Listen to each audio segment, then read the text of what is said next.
And we're back for another episode of Inside Sports Fantasy Football. And later on, we will have a full Lakers snack pack as well. It's Gerald Glassford coming right back at you here from Inside Sports Fantasy Football. The Lakers Fast Break, truly talks to you out there, as well as the Pop Culture Cosmos, all the great shows. Please go ahead and check them out wherever you get your podcasts. Also, as well, Joe Soros here. He is Ox1947 at LakersBall.com, plus also his company, Simblades, Simblades with the Y.com. If you want to go ahead in the Southern California, get a new lawn transformed, although I know that his business right now is, as far as what's going on with some of his clients, are kind of a little bit on their edge, but we'll talk about that. We'll approach that on the Lakers Snack Pack. Plus also, as well, of course, don't forget to get his game, the Indie Fighting Game of the Year, Corrupt, Coreupt, on Steam as well. But I wanted to go ahead and touch on this. Chris Artieri and hopefully Sean Grice will be joining us here momentarily. It is, of course, Gerald Glassford. Thanks again for watching this. We truly appreciate it. It is the NFL playoffs and college football playoffs. It's going to be a very busy weekend. We are not ignoring the fact that the devastating fires in the Southern California area. Again, our hearts are with you, and we will be going into this more on the Lakers snack pack, because we do know about how it could affect not only the city, the community, but also the sporting events that are coming up this weekend, including the Lakers game tomorrow. So we will cover that in full on the Lakers snack pack coming up here later on this evening. But yes, we are here back for football. Joe will give his picks, his thoughts on the games, both college and pro football alike. Joe, how you doing, my friend? I know you and I have a lot of people we still know, and we do know in the Southern California area. Our thoughts are with them, but I know the sporting world in many cases still has to move on, my friend, with some big games this weekend. I was in Beverly Hills today on a project. Wasn't bad over there, but you did see the skies in certain parts. Um, I heard about 2 hours ago that the fires might have hit the Hollywood Hills. There's been a couple of famous people that have had their houses burnt down. I think Quite a few, actually. James Woods was the first one I heard. Another one was Mark Robert James. Hamill. Yeah, there's actually quite a few that have got. If you go to Hollywood Reporter, I think they have a list of the entire. But yeah, anybody Malibu, right along the Pacific Shore there on PCH, basically northwest of Santa Monica Pier. Everybody there in that area is in a lot of trouble. Pacific Palisades, Malibu, and then there's actually 4 hotspots right now as well. So yeah, it's very, very concerning, my friend. Yeah, a lot of news coming out on why and what. Usually, it always follows some kind of conspiracy theory, obviously, and then really conspiracy theories are just entertainment at this point. I don't really, even if they're true, I don't believe them anymore. Uh, the issue with that area, maybe not so much Palisade specific, but Malibu has had enough fire issues to where I'm still in shock that they haven't been able to figure this thing out. They have millions and millions of dollars that they have allocated to certain things in that city, yet it's not to protect uh, the land. But they're gonna maybe learn a lesson here. I don't know, Well, but those winds, though, those winds just basically ripped everything apart and the yesterday. Santa Ana winds are not something that's new, and they may have been more aggressive now than ever, maybe ever before, for all I know. But this is something that happens all the time. Santa Ana winds come through here. Even I have to move things in my backyard so they don't blow over. I have to make sure nothing blows into the pool. This is not something that isn't known, and I think it's just nature and bad luck and bad decisions all in one at this point. I don't know what they're gonna do over there. I guess if The winds are going to stop tomorrow, from what I heard. So as soon They're as actually down significantly right now. tomorrow comes, I think everything's going to be okay with the wind, and then they're going to be able to start dropping some things to stop the fires. Let's hope that's the case. I was involved with the '07 fire in San Diego, and it was pretty crazy. I we got woken up by sirens and people knocking on the door telling us to get out. I looked outside my window and all I saw, because we used to live in a condo right up, and right next to was a huge hill with a cross on the top. And it was weird. I looked outside the window half asleep, and all I see is a ball of fire coming down the hill. I was like, am I really seeing this? And we didn't expect it. There was a chance that we would have to evacuate, but we didn't expect it to be that quick before we went to bed that night. And then we were out of there pretty quick and went to my uncle's house, not too far from where he was inland. And then they got evacuated maybe about 3 or 4 hours later. And then I had to go down to Mission Valley, down in Mission Valley's central area of San Diego, where there's concrete and asphalt everywhere, so nothing's going to hit there. Where Qualcomm used to be, where the Chargers used to play. And we were there at my buddy's house for 2 weeks until they gave us the green light to get back home. And I was elated that nothing happened to the condo. We had Spanish tiles, so maybe the embers didn't get through as much. All I had to do was sweep up the soot in the backyard, and I've never been so happy to sweep in the backyard before, because I knew that nothing had happened to the building. M24 said he just got word his childhood home in Altadena is completely gone and he might have to fly back home and help. Truly sorry to hear that, M24. Our best to you and your family and your loved ones. I know that I've been in constant touch with my sister, who lives just south from where the fires are affected. And she is, yeah, the air quality is just piss poor right now because of what's going on. Hopefully, she will stay safe. And if you got anyone affected, Danny, if you're listening, we hope you and your family are okay. I know you had to be evacuated, or you were close to being evacuated, and I'm assuming you had to be evacuated shortly after your conversation with us. So our thoughts are with you and your family, and hope everybody's safe out there. And in fact, everyone out there that's affected by these fires. Hopefully, you are safe as well. But on the snack pack, we will talk more about it as far as how it might affect tomorrow's game against the Charlotte Hornets and the upcoming playoff games as well. But it is, of course, Chris Sardieri is also back. How are you holding up, my friend? Luckily, we're doing well here. Probably some of the worst winds we've had living in this town for 20 years, but thankfully, no fires, no smoke. Yard's a bit messy, but that's the least of our problems.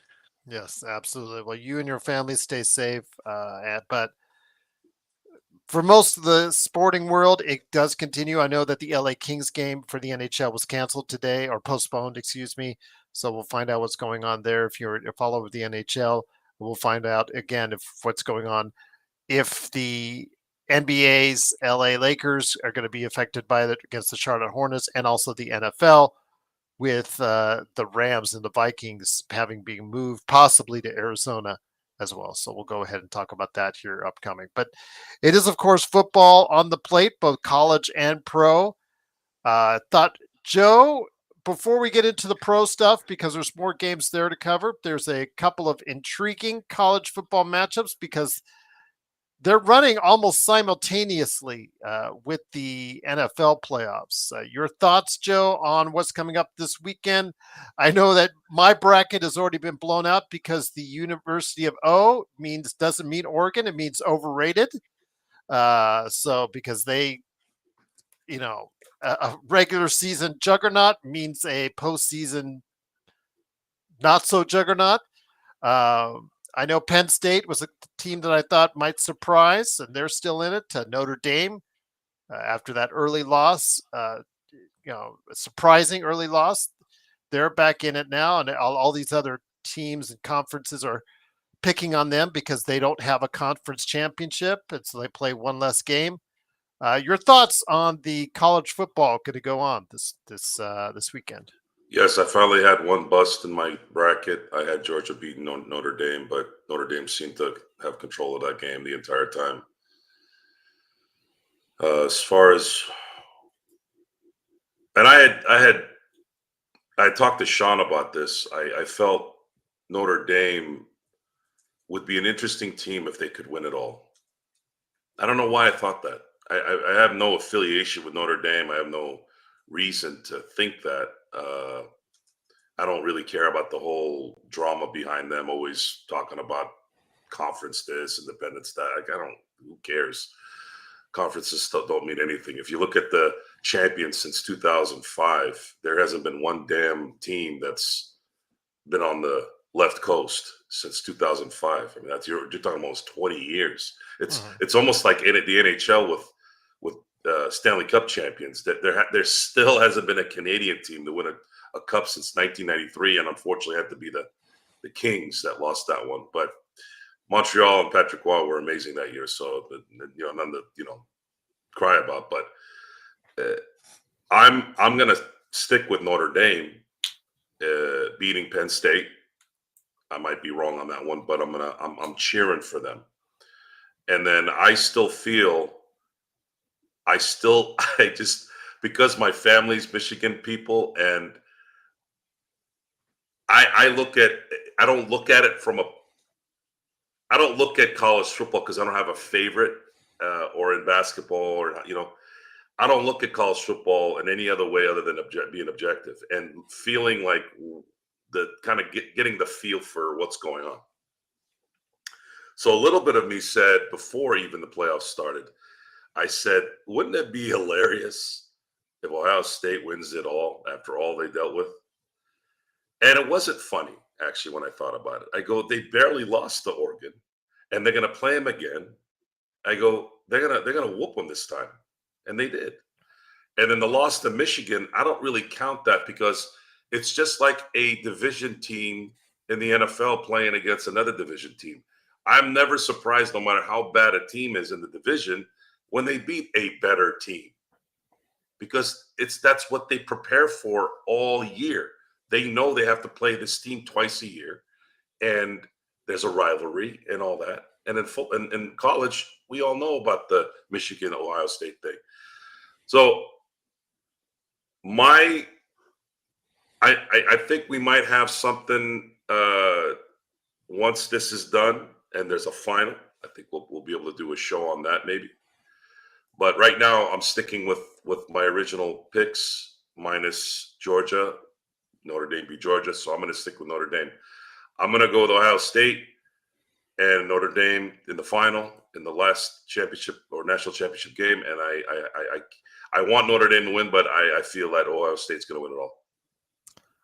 Chris, the semifinals for college football is this actually, I can't even say this weekend, it's Thursday and Friday. So with that, my friend, on the cusp of a great football weekend, Penn State versus Notre Dame and Texas versus Ohio State. Your thoughts on the college football semifinals? Yeah, I don't want to say I'm surprised it's Notre Dame, Penn State, but given that Georgia played a backup quarterback, I think that win was not as shocking as it could have been. But I think that's a good old school 1970s and 80s style semifinal showdown.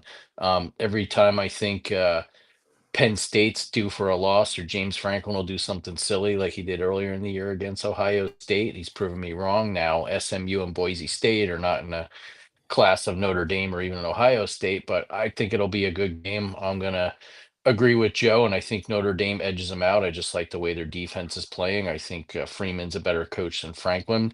The second game on Friday, in normal times, if Ohio State wasn't this sudden juggernaut with all the momentum, I think, well, it's going to be tough to beat Texas in a glorified home game. But Quinn Ewers worries me. Sarkisian always worries me. And, the Texas defense played well for a while until they let Arizona State back into it. But they're going to have a tall order against Ohio State. But if they manage to pull off the upset, I personally thought going in, looking at this bracket, the winner of this game has to be the favorite to win it all. But I still think it'll be Ohio State. Once again, it is Inside Sports Fantasy Football. It is, of course, Joe Soro and Chris Sardieri. Truly glad to have you here. I'm gonna say Penn State. I'm gonna say Penn State is gonna be pulling the upset. It's a slight upset on Notre Dame, although I do like the fact that he has the press conference. Franklin does, and he's talking about how college football needs more uniformity. Everybody needs to be in a conference, have a conference championship, etc. And the Notre Dame coach is sitting right next to him. As Joe would say, tact, tact, everyone, tact, just to try and stick it in there. But I don't believe in Texas either. Sarkeesian, viewers alike. I'm going to go with a all Big Ten, even though it's not a Big Ten, it's like a Big 17 final with Ohio State and Penn State. So looking forward to seeing how that works out. But the big boys do also play this weekend as the NFL football playoffs start. I want to start with you, Chris. Some of the playoff bracket. I know that you, speaking of our fantasy football, I finished second in my ESPN league because Jared Goff, didn't get it done over Jahmyr Gibbs. I was just down to those last two players, Gibbs on one side and Goff on the other, and I had the poorer of the two, and that's all it took for me to lose out on that. But third place for me, although I could take solace in the fact that I would have had a better score than either you or your championship team by just like 2 points, but that does me no good. It only counts in horseshoes. Congratulations on your second place finish in the Money League, my friend. How did you do overall in fantasy football? Thanks. We made it to the quarters in another league and lost. Ran into the buzzsaw one week. That was Lamar Jackson. Not much you can do about Mm. that, but still a close loss. And like you, I like doing the hindsight thing. And then in the consolation game, scored a ton of points and probably would have finished at least third, if not second, in another money league. But oh well. Jared Goff was a big plus in that league, and in our league, Gerald. If we had played you and you beat us by 2 points, I would do a whole segment with how you need to send a thank you note to Mr. Brock Purdy for his two late interceptions and a sack. That definitely didn't help. We were going up, for instance, against the Lions defense in this case, but it's just stuff like that, like Dom and I were talking about. These Monday night games are meaningless. Everyone watches them because they're degenerates like us, worried about Brock Purdy taking another sack late in the game. But I mean, we had Gibbs in that league, and I think especially once Montgomery went down, that helped us in the playoff run because he was the guy in Detroit. So we'll always have a fond place in our heart for Mr. Gibbs. We know you got canceled out early because of some bad luck, Joe. But that's unusual for you because you usually rank very high in your fantasy football. Looking to make some changes in how you approach the draft this time around, next time? Drafting McCaffrey was the killer. I've never had the first pick like this and make make a bad choice ever, and had it really actually resonate the whole year. I lost 3 games because of him. Now, you can say it wasn't my fault too, in a way, because I know some of my guys. You didn't know. I didn't know till Monday night he wasn't going to play, and I was down like 4 points. All I needed was 5 points to win the game, and I couldn't replace him. So I lost out on week 1, and then I think week 3 and week 4, had I just drafted Robinson, which I should have done. At that time, he was like 1 and 2 with him, right? Yeah, my Tampa Bay running back got sat down at the last minute. So that was a 0 right there. Yeah, it was. And the thing is, in that same league, I was in week 13 or week 14? One of those weeks, like a month before, right around when the playoffs were about to start. I had the week before the last regular season, before you get into the playoffs, I had 2 points more scored than the top player.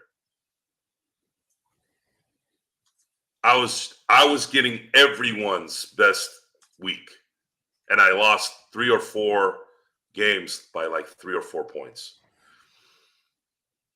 Yeah. It's one of those anomalies. I don't think it'll ever happen again. This was by far the freakiest one. Well, best of luck, both of you guys, on next year's fantasy football. I love that we were all competitive in our leagues, and hopefully up being even bigger success next season. But Chris, it is the big boys, the actual big boys, are playing this weekend. We've got some good games coming up. Where do you want to go to first, my friend? What is the most intriguing? I know, again, the Rams and the Vikings, we're not exactly sure where that's going to be played right now. You have the Buccaneers and the Commanders, Eagles and the Packers, Bills and the Broncos, Ravens and Steelers.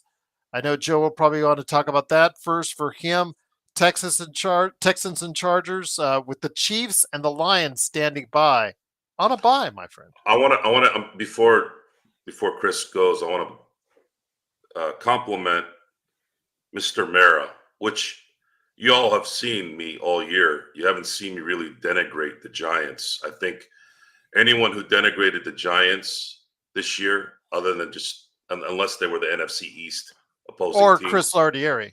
or well, when you're your own team, you're a little more critical. But I'm allowed. let's look at this from an objective standpoint. Of course. Someone had asked John Mara about why did you win the last whatever games and you got yourself out of the first round, and his response was, if we had tanked any of these games, I would have fired everyone. Kudos, Mr. Mara. You are a winner. You'll always be a winner, and I hope that your team does well in the future. That is he didn't even hesitate. That right there, folks, is a winner. And yeah, the Giants have been struggling. Yeah, they made some bad decisions, but guess what? That right there, stuff happens sometimes. You can't control it. Sometimes things just don't go your way. But when you have that kind of mentality, I wouldn't worry if I was a Giants fan. I hope you're right. You could use it, absolutely. But yes, the fact that they didn't tank, they deserve a lot of credit for that. So, Chris, we do have some matchups coming up this weekend of great interest. The NFL playoffs begin. Where do you want to go and hit up first? Yeah, I think before the events of the past few days, the Rams Vikings game was the one that intrigued me the most. So a lot remains to be seen if and where it'll be played. But just looking at the way even the lines moved on that, with the Vikings a slight favorite. Going into this, I know McVay said his star players, especially Stafford, needed rest, and they didn't care who they played. But I wonder, second year in a row, he's got a really tough first round matchup in the wild card round against a formidable NFC North opponent. But that game intrigues me. And then two, what on paper should be a good game. It was the first game of the year, that debacle down in Brazil with the bad turf, the Packers and the Eagles. Although I will say, with injury concerns with both starting quarterbacks, I'm not sure what to expect. Part of me wishes they were both healthy, but this is the NFL. It's not a perfect world. But I'm hoping it's kind of a replay of game one, and it's a close game, a shootout. We'll see. But on paper, that looks like another tight matchup. Fair enough. I do know that Jalen Hurts did practice today, and they said he looks like he's ready to go. Still no word on Jordan Love as far as his effectiveness. I'm sure he'll give it a go, but how effective he will be, it remains to be seen. Joe, leaning into that game, what are your thoughts? I still think right now, I know what Chris talked about as far as the previous entry in Brazil and whatnot, but what are your thoughts about how it might look this weekend? Do you think Green Bay, if Love is able to play effectively, has a chance against the Eagles? This is probably not the right word, because they did win, 11 games? Mm-hmm. I feel like Green Bay is stuck a little bit. And it might have been because they're playing in the most competitive division in the NFL, or it might look like that. But losing Watson wasn't good for the year. That kind of hurts, especially because it was towards the end of the game. They probably didn't have to play him, but that's always a hindsight situation. I just think Jordan Love is got some pain that he's dealing with, and you just lost one of your key players. And then when you put that together with where they're going next, I just can't see the Eagles losing. I can't see the Eagles or Detroit losing. I feel very strongly that the NFC Championship game is going to be Detroit and the Eagles. I just don't see how that's not going to happen. So whatever situation the Packers are in, I think is irrelevant. I think the Eagles are going to be ready to play, and I believe they're going to be ready to win this game. And it might be a blowout too. Okay. Fair enough. Chris, your thoughts on the Bucks and the Commanders? The Commanders have been a great story. A lot of people riding high as far as on Jaden Daniels' train. He has certainly proven to be a young quarterback like C.J. Stroud that I think a lot of the future could be built on with those two guys if they're allowed to go ahead and progress and grow as quarterbacks. But Baker Mayfield is one of the great comeback stories in this league of recent memory. Your thoughts on the sneaky Buccaneers? They're actually a third seed. You had to look around. You're thinking, okay, the way they were playing early in the season, halfway through, good at some weeks, maybe not so good in others. Maybe they'll get like a fifth or a sixth seed or something. No, they're third. They're top three, and they're ready to go against the Commanders. Yeah, I think the fact that they almost slipped against the Saints and came back and rallied to win the division, I'm kind of hoping that's their mulligan. I think they've got a good shot to beat Washington. I had Daniels on one of our teams, the teams that finished second in fantasy in our league, and I'm a big fan. But this is kind of a team that's playing with house money. They do have some holes, and never thought I'd be saying this. Baker Mayfield, I feel like I've got more faith in him. He did in the playoffs last year, won a home game against a pitiful performance from the Eagles, but then went on the road in Detroit and gave them a scare. So I think I'm going to side with Baker and the boys. Todd Bowles and Dan Quinn, coaching wise, never been hugely impressed with either of them. So I don't think there's any real edge there. But I just like the way Mayfield's playing. I think they've got good momentum. And, with that 3 seed, they're not going to have to go into Detroit until potentially the NFC Championship. So that's also a plus.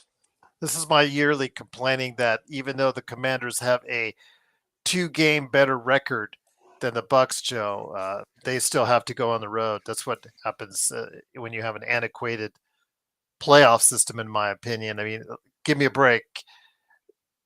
12-5, 10-7. Yet we've seen it before, where sometimes even a below 500 team gets to host a wild card game, as opposed to the team that actually has the better record. But that being aside, Buccaneers at home against the Commanders, it's a tall task for Jaden Daniels. Yeah, rookie quarterbacks. There's been a few that have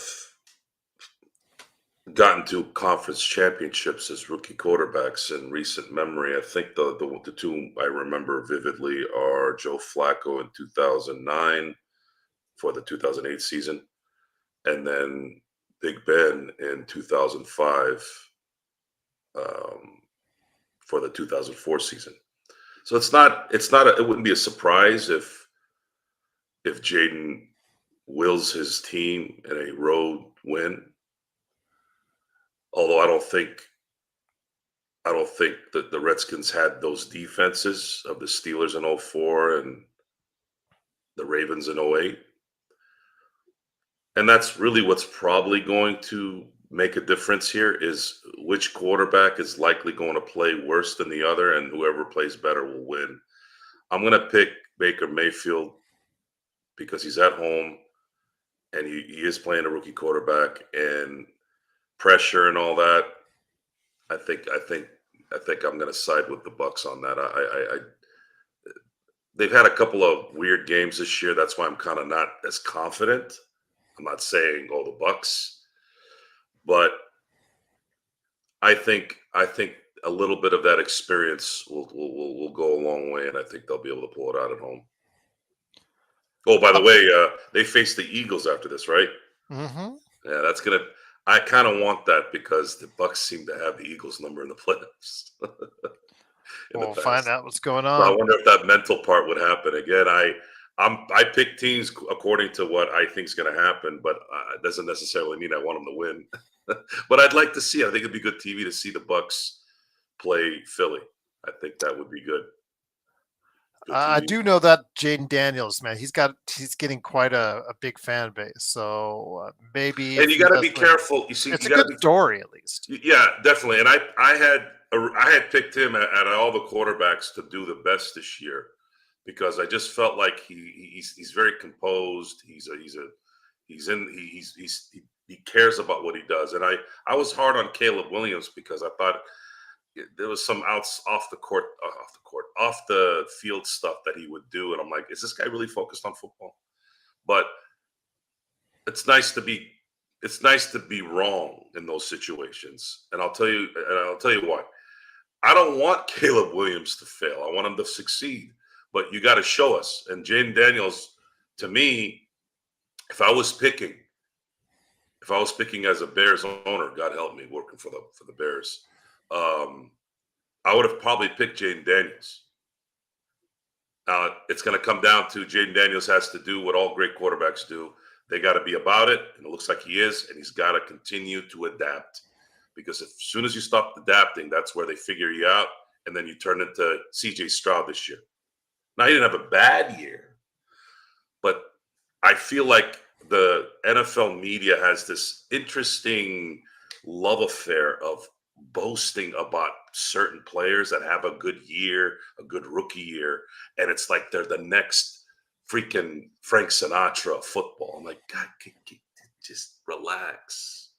Relax a second. Let this thing play out. That these guys are not Patrick Mahomes. They're not Josh Allen. They're not Lamar Jackson, which I've been down on Lamar in terms of him being an MVP this year. This year, he's an MVP. Those other years he won the MVP, I didn't believe they were. This year, he's the MVP in my book. He really earned it the last 3 weeks. I mean, he really stuck it to the people who didn't believe that he was.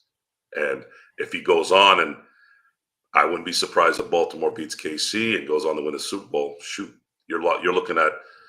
He's probably going to be a first ballot Hall of Famer anyways, but he pretty much stamps that sucker 100% instead of 99.9. So the other game in the National Football Conference, the NFC, was going to be the Rams, as we talked about before, Chris, facing off against the Vikings. We think it's going to be played in LA, but not 100% sure. Obviously, that's pending. The league is monitoring the situation with the fires, but it is going to be taking place on the 13th. Your thoughts? This one, to me, is not as clear cut as many might think it would be. I think the Vikings, still, again, a team that has a much better record than the Rams, but yet they have to go on the road. Chris, I'm sorry. I've been saying it for years, and I still could say it for years. This is just ridiculous how a team that is 4 games better has to go on the road. They lost that one game against the Lions, and it's cost them with a trip to LA Yeah, or Arizona. completely agree with you. And people forget these teams faced off earlier this year on a Thursday night. I believe that was the one with the no decapitation penalty against Darnold late in the game, and the Rams pulled it out. But I think it all hinges on 2 things: which Stafford we get. Is he banged up? Is he even going to play up to his potential from earlier in the season?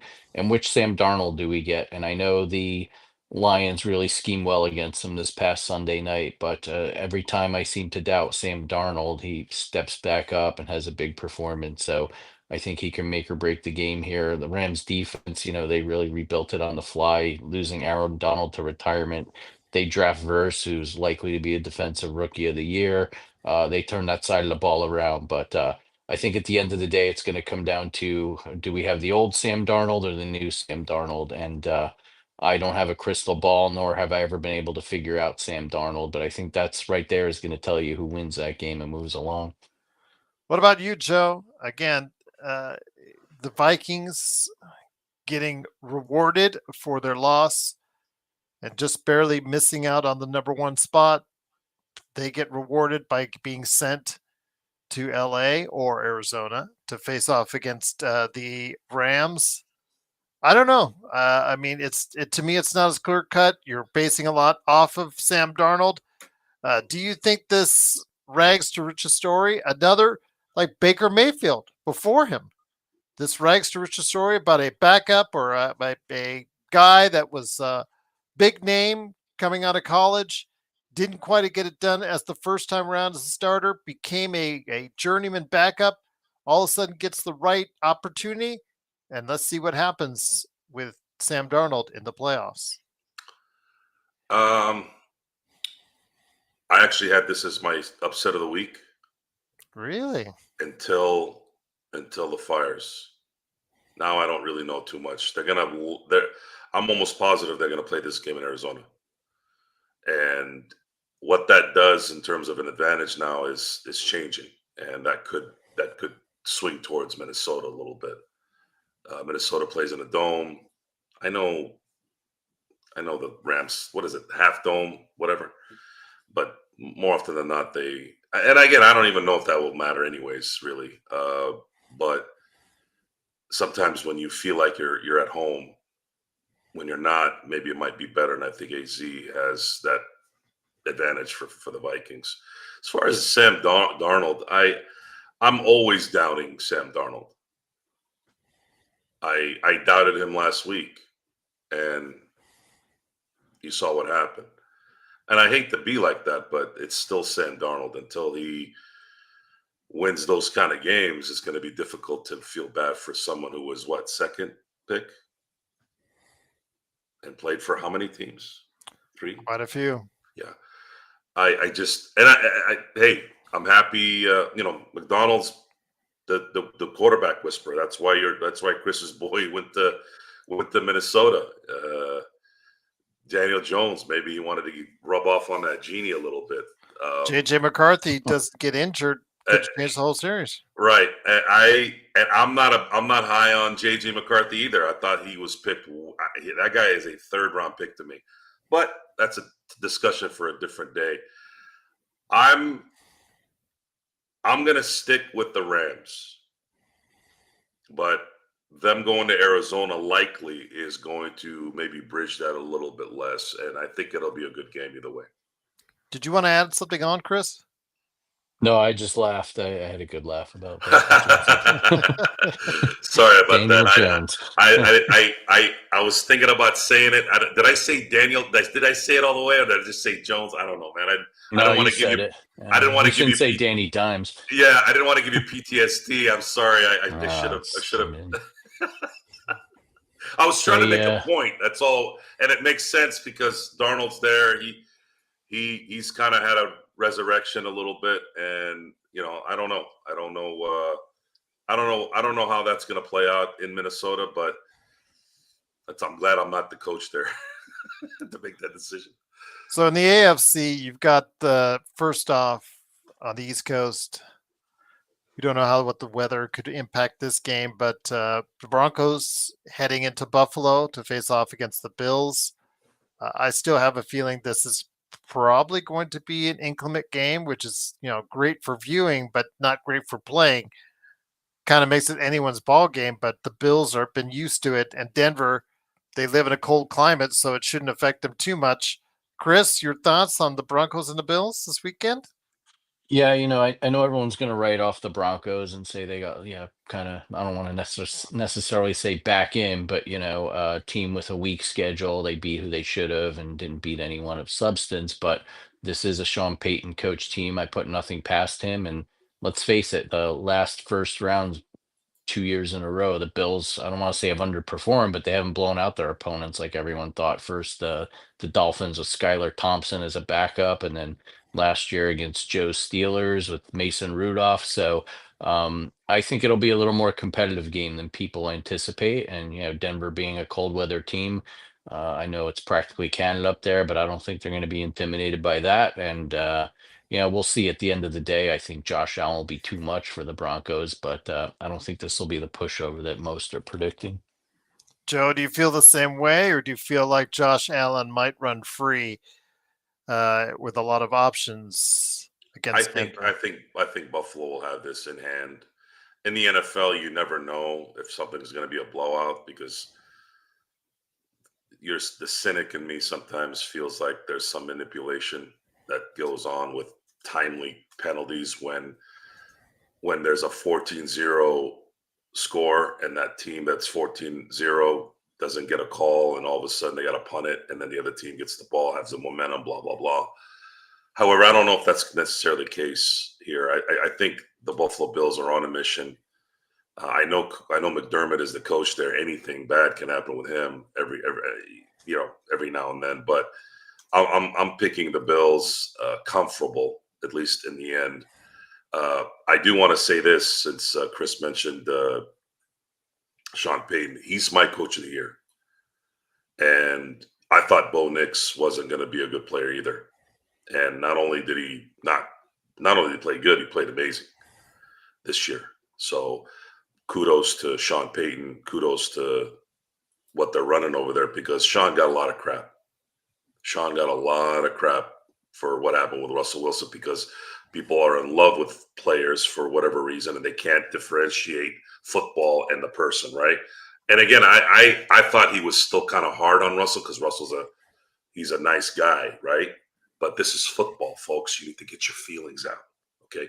I doubt Sean Payton wants to go find Russell and, hound him, right? It's about football. It's about performance. It's a hard game and relax. So props to the Broncos this year. I think they played as well as they could. It's nice to see two rookie quarterbacks being in the playoffs, and that's always a good sign for the NFL. And however, I don't see Josh Allen is on a mission, folks. If he gets the MVP or not, matter of fact, I'd actually like to see him not get the MVP because it might piss him off more. And I secretly would love to see the Bills win it all. As much as I love my family and I know they're Detroit fans, I just want to see the city of Buffalo win a Super Bowl. I just think it'd be nice for them. After so much heartache. It yeah, is, yes. I can't say I blame you. Josh Allen, yeah, right there. And I usually don't do that, guys. Like I am enamored a little bit. He's won me a league on more than one occasion already. Yeah, so I'm enamored with the three-peat thing. Believe me, I am enamored with it. I want to see a three-peat Super Bowl winner because I love greatness. However, if KC doesn't do it, can't do the three-peat, then I'd love to see Buffalo win it all. And there's a lot of really good stories. I think there's going to be a lot of good stories this year, whoever wins. I think it's going to be a really good story. So after that, right, as far as what's going on there, your Steelers, Joe, I'll let you start off with this one. The Ravens, we talked about a little bit with Lamar Jackson. They've got that powerful, high-octane offense with the Steelers coming up. So your thoughts, my friend, as the Steelers head into Baltimore, do you think they have a chance, or do you think the Baltimore Ravens, after the Steelers, you talk about a team backing into the playoffs, Joe, much love to you, my friend, but the Steelers have been backing into the playoffs. Yeah, Mike Blue Balls Tomlin. I call him Blue Here we Balls. go. Yeah, it's quite comical how you get blowback,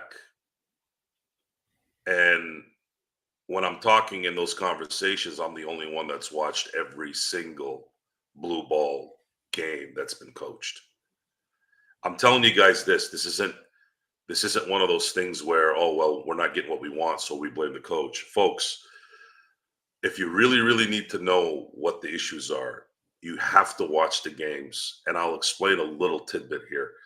This is what will be a future Hall of Fame coach, which is just absolutely asinine. A guy who can't manage his timeouts, a guy who can't manage end of the game games, a guy that can't get a damn challenge call right more than once out of every 10. Like, I mean, he is horrid in those sequences. Timeouts are horrible. Time management. I mean, he's just horrible. And what is the theme with that team? I'm not, I want to love everybody, right? I want to support this. But how is it that you've had 7 diva receivers? What does that tell you about the leader of that team? It's I understand if it's 1 or 2, but every receiver, there's always some player that's causing an issue, and you can't solve this issue. Why? What is your deal? If it's not George Pickens, if it's not Martavis Bryant, if it's not Antonio Brown, at what point does it become a leadership issue? The voice needs to change. It's 2025. The Steelers need a new leader. And Mike Tomlin, even at his best, was never more than a C-plus coach. He got his ass saved by Bill Cowher's boys defense, and he got saved by Big Ben. And at that time in the mid 2010s, the best receiver in the league for at least 5 years and the best running back in the league for at least 3 years, and they couldn't win one damn Super Bowl. Oh, well, it was the defense. Well, isn't that what Mike Tomlin's good for? Isn't that what Belichick did when he took care of the defense, didn't he? He won a Super Bowl against the Rams a few years back. Still, after all that, can we see something different? Can we see something that works? Nothing. Doesn't matter what decision this guy makes. It's not going to work. Prediction, Saturday, Ravens destroy the Steelers, and hopefully the noise gets a little bit hotter for him to get traded. Unfortunately, he has a no-trade clause. I don't know why the hell the Steelers would give a coach a no-trade clause. That is absolutely stupid on their part. But the Steelers organization need to start to come to grips with who they want to be here the next decade. Are you wanting to just be a winning team on the record and just keep getting your ass kicked in every first-round playoff run? Oh, well, we don't have a quarterback. Well, you had a quarterback for a decade. You had a legit Hall of Fame quarterback for a decade, and you won 3 freaking playoff games. They lose on Saturday, that'll be 3 playoff wins in 14 seasons. Am I going to still go back and talk about 08? We talked about this on the Laker channel. We talked about this are we going to still think about 2020? Guys, it's 2025. You need to wake up. Enough of this already. And these are storied franchises. If I was a Milwaukee Bucks fan, maybe I wouldn't give a damn. But this is the Steelers and this is the Lakers. We demand excellence. At least a chance at excellence instead of mediocrity or celebrating mediocrity, which is what they've been. Once again, it is Inside Sports Fantasy Football with Joe Soro and Chris Ardieri. I'm Gerald Glassford. Thanks again for listening. We will be touching on a Lakers snack pack where we'll talk about the fires, how it's affecting Los Angeles sports, including the Lakers' possible game tomorrow against the Charlotte Hornets, which could be postponed. But Chris, it is Joe Steelers facing off against the Ravens, a tall task, especially for a team that backed into its way into the postseason. Yeah, I agree. On paper, the Ravens should knock them around, but whenever these two teams meet up, it's closer than it should be. It's a slugfest. It can be ugly at times, and I expect nothing different this time. Although I do give the edge to Baltimore. I think with everyone being down on the Steelers right now, it wouldn't surprise me if they show up and play. But at the end of the day, I don't think they have the horses on offense to go toe to toe with Lamar in that side of the ball. So I think it'll be a typical black and blue AFC North matchup again here in January. So it looks like, well, maybe like I said, if they keep it competitive, Joe, anything will happen. But yeah, it's not a good way to start the playoffs heading into Baltimore like that, especially with the way they've been playing. The Texans and the Chargers, the last of the list, and the winner of that game meets the Chiefs. This one is really hard for me to pick. I'm going to probably say, since it's on the road, I'm going to go ahead.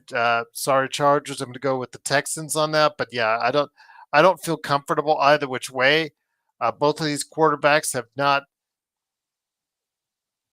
They've been better at better seasons. I'll just say that. But Harbaugh has worked his magic and gotten the Chargers to an 11-6 record. Chris, your thoughts on this game? Again, it's one that's very hard for me to figure out. The Texans haven't looked quite as strong as they did last year. The Chargers, even with Aber not looking super, they've still got the job done, and they're facing off against the Texans. Yeah, when this game was announced, I thought going in the Chargers would be a pretty live road team, and apparently Vegas agreed with me, installing They're them as the favorite. 2.5 points So right now. yeah, so here's what I think: the Texans have limped into the playoffs. They lost two wide receivers throughout the year. They're down to Nico Collins. C.J. Stroud has not looked the same. Don't know if it's a sophomore jinx or the fact that his weapons are dropping around him, but the end of the day, I just like what Jim Harbaugh's done. You could say what you will about him and his recruiting tactics, but as an NFL head coach, he turns teams around. He turns them around quickly. And in the playoffs, unless he's facing off against his brother or Tom Coughlin, I think you got to give him the edge. So I favor the Chargers here.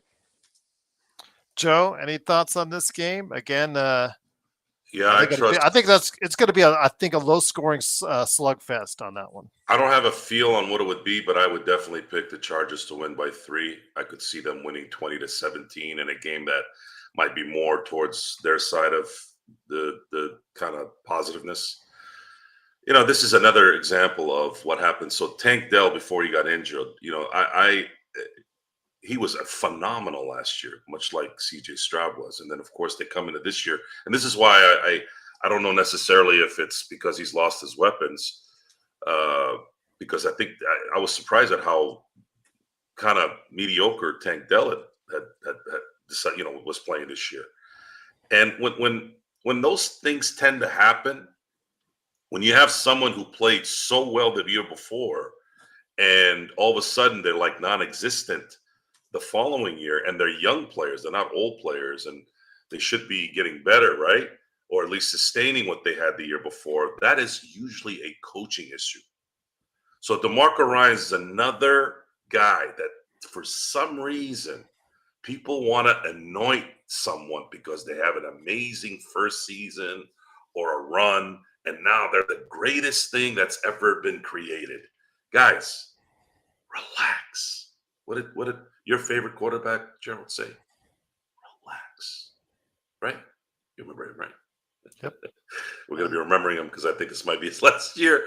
And this proves it. This setup has proved it. And football is a hard business. It's a hard business. It's very, very, very easy to get complacent when you start smelling your own you-know-what.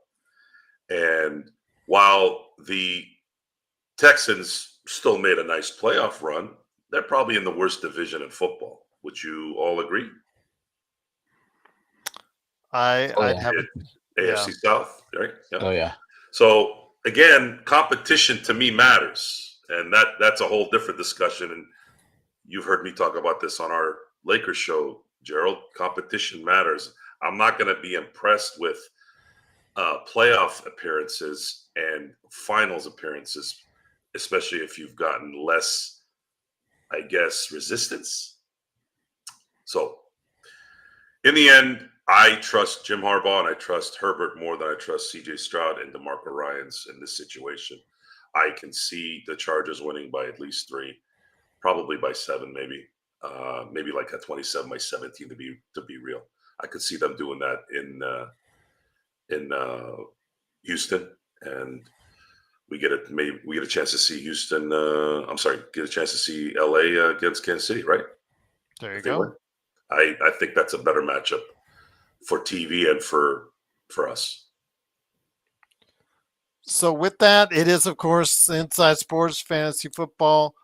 I know the Bengals are quite ticked off about how the Chiefs just let them roll over on that last game. But Chris, I know that you and your awesome son have got some things that you guys got to go ahead and talk about on your show.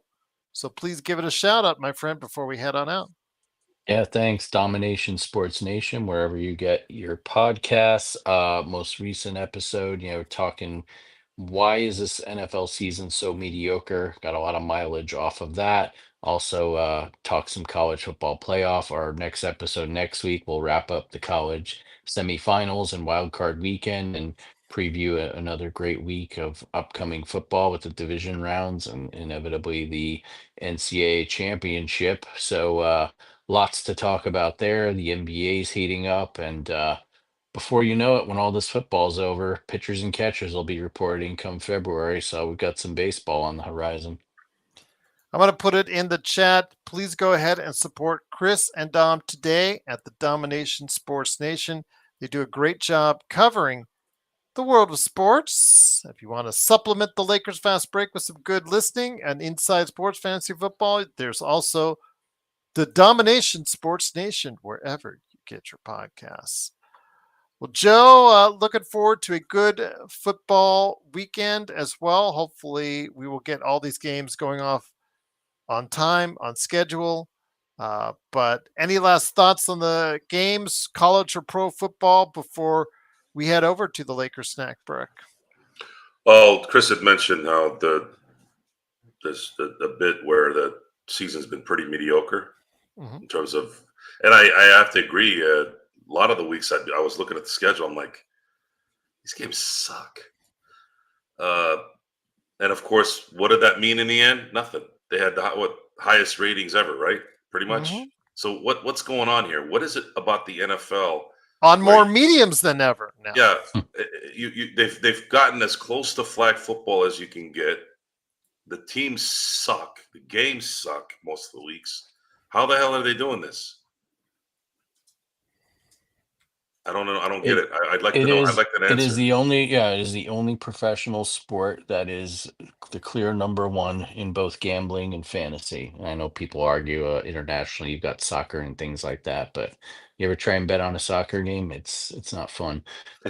So that's what it is. And like I point to that awful Bengals Cowboys Monday night game, which came down to a blunder that gave me flashbacks to Leon Lett, and the Bengals end up pulling it out. And Dom and I are like, we're in our hotel room back in Jersey watching it, and we're just watching it because nothing else is on, and we're getting ready for bed because the game's on so late. And the next day, I hear it got, I think, like 15 or 18 million viewers, and I'm like, all right, Dom, that settles it. People are just watching because there's a lot of fantasy football, either playoffs or heading into the playoffs or seeding, and that game probably had a lot of ramifications for a lot of fantasy teams. There's got to be no other way.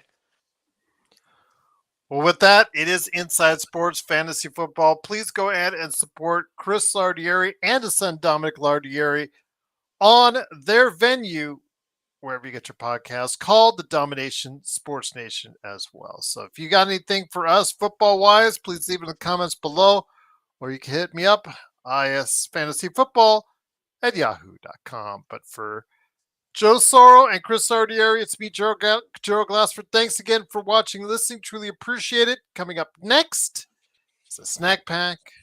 So from all of us to all of you, stay safe, stay healthy, stay humble, and also catch your share of Inside Sports Fantasy Football.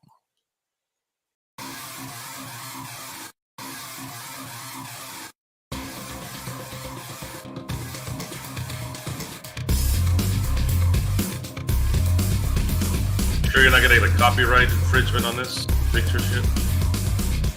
This one's set public domain. I've run it like several times now. Seems to be good. Good. I hope they don't pull some BS when this has 10,000 subs. There you go. Absolutely. But well, let's try this one now.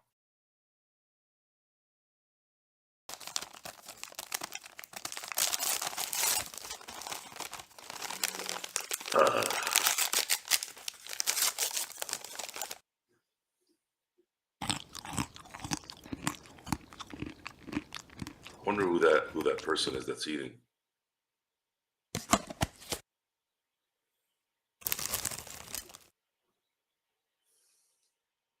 I just realized the jersey number on that is 46. There you go. I don't know any 46 in Laker history. No, 47 though, because that's the year they moved from Detroit. I actually got a jersey from that during Christmas, so I got to wear it one of these days. The Detroit Gems. People don't know that the original name of the LA Lakers is the Detroit Gems. Gems. So That's just right. like me, the Lakers came from Detroit. And there you have it. It is, of course, the It Lakers was snack pack. It was density. Yep. It was But density. Joe Soro, along with me, Gerald Glassford, thanks again for watching this thing. Again, our thoughts are with those affected by the fires in Southern California. And with today's cancellation of the Kings game against Calgary, all eyes turn to tomorrow on whether or not the NBA will do the same with the Lakers and the Charlotte Hornets. So we are monitoring it. If you want to go ahead and catch us on Twitter at Lakers Fast Break, we will immediately retweet out any decisions that are made in regards to whether the game is a go or not. So please go ahead and stay tuned to at Lakers Fast Break. Even if I'm on the road or I'm at CES tomorrow, doesn't matter. I'll still be able to retweet it instantly right there for you. So go ahead and check that out indeed. But Joe, I understand, JJ has had a rough time. I don't want to be on him too much. I think we said what we said in regards to that. I know his family and is safe. I know his home in the Pacific Palisades is not. I know that there's a lot of players, stars, families affected by the fires that lived in the Malibu and Pacific Palisades area. I know that the Clippers have given Kawhi Leonard, who just came back, and now a definite leave of absence so he can tend to his family in regards to these fires. Some serious stuff, man, and we have no idea if we're going to be able to have a game tomorrow with the Lakers and the Hornets. Yeah, I doubt we will. If they cancel the Kings game, they're going to cancel the Laker game. So I don't see. I don't know when they would redo the game, but they'll have to figure it out. The fires. The fires right now are not necessarily getting worse, at least from what I'm hearing, but they're still just bad.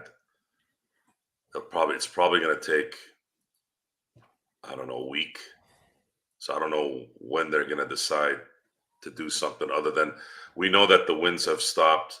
The crazy winds have stopped. It's pretty much going to stop altogether tomorrow, according to the weather report. Then they can start putting some water in this thing and seeing what they can do to stop it. It's it's just not my wheelhouse. I have no idea how any of that works, even though I've been involved with these fire things the last freaking 20 years. It's like nonstop in Southern California. No one seems to be able to figure out how to get this thing going. Matter of fact, last year, Gerald, we had a fire that was brewing around where we were, and they were talking about us getting evacuated, and then it started raining. And it started raining, and sucker went out.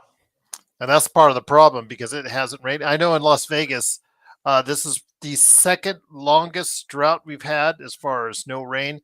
And I know that Los Angeles has suffered the same effects as far as having no rain, which has only made this worse. And the high winds, I know you talked about the Samo winds and whatnot, which are traditionally a strong 20 to 30. But when they go up to 60, 70, and 80 miles an hour, Joe, it carried those embers all around.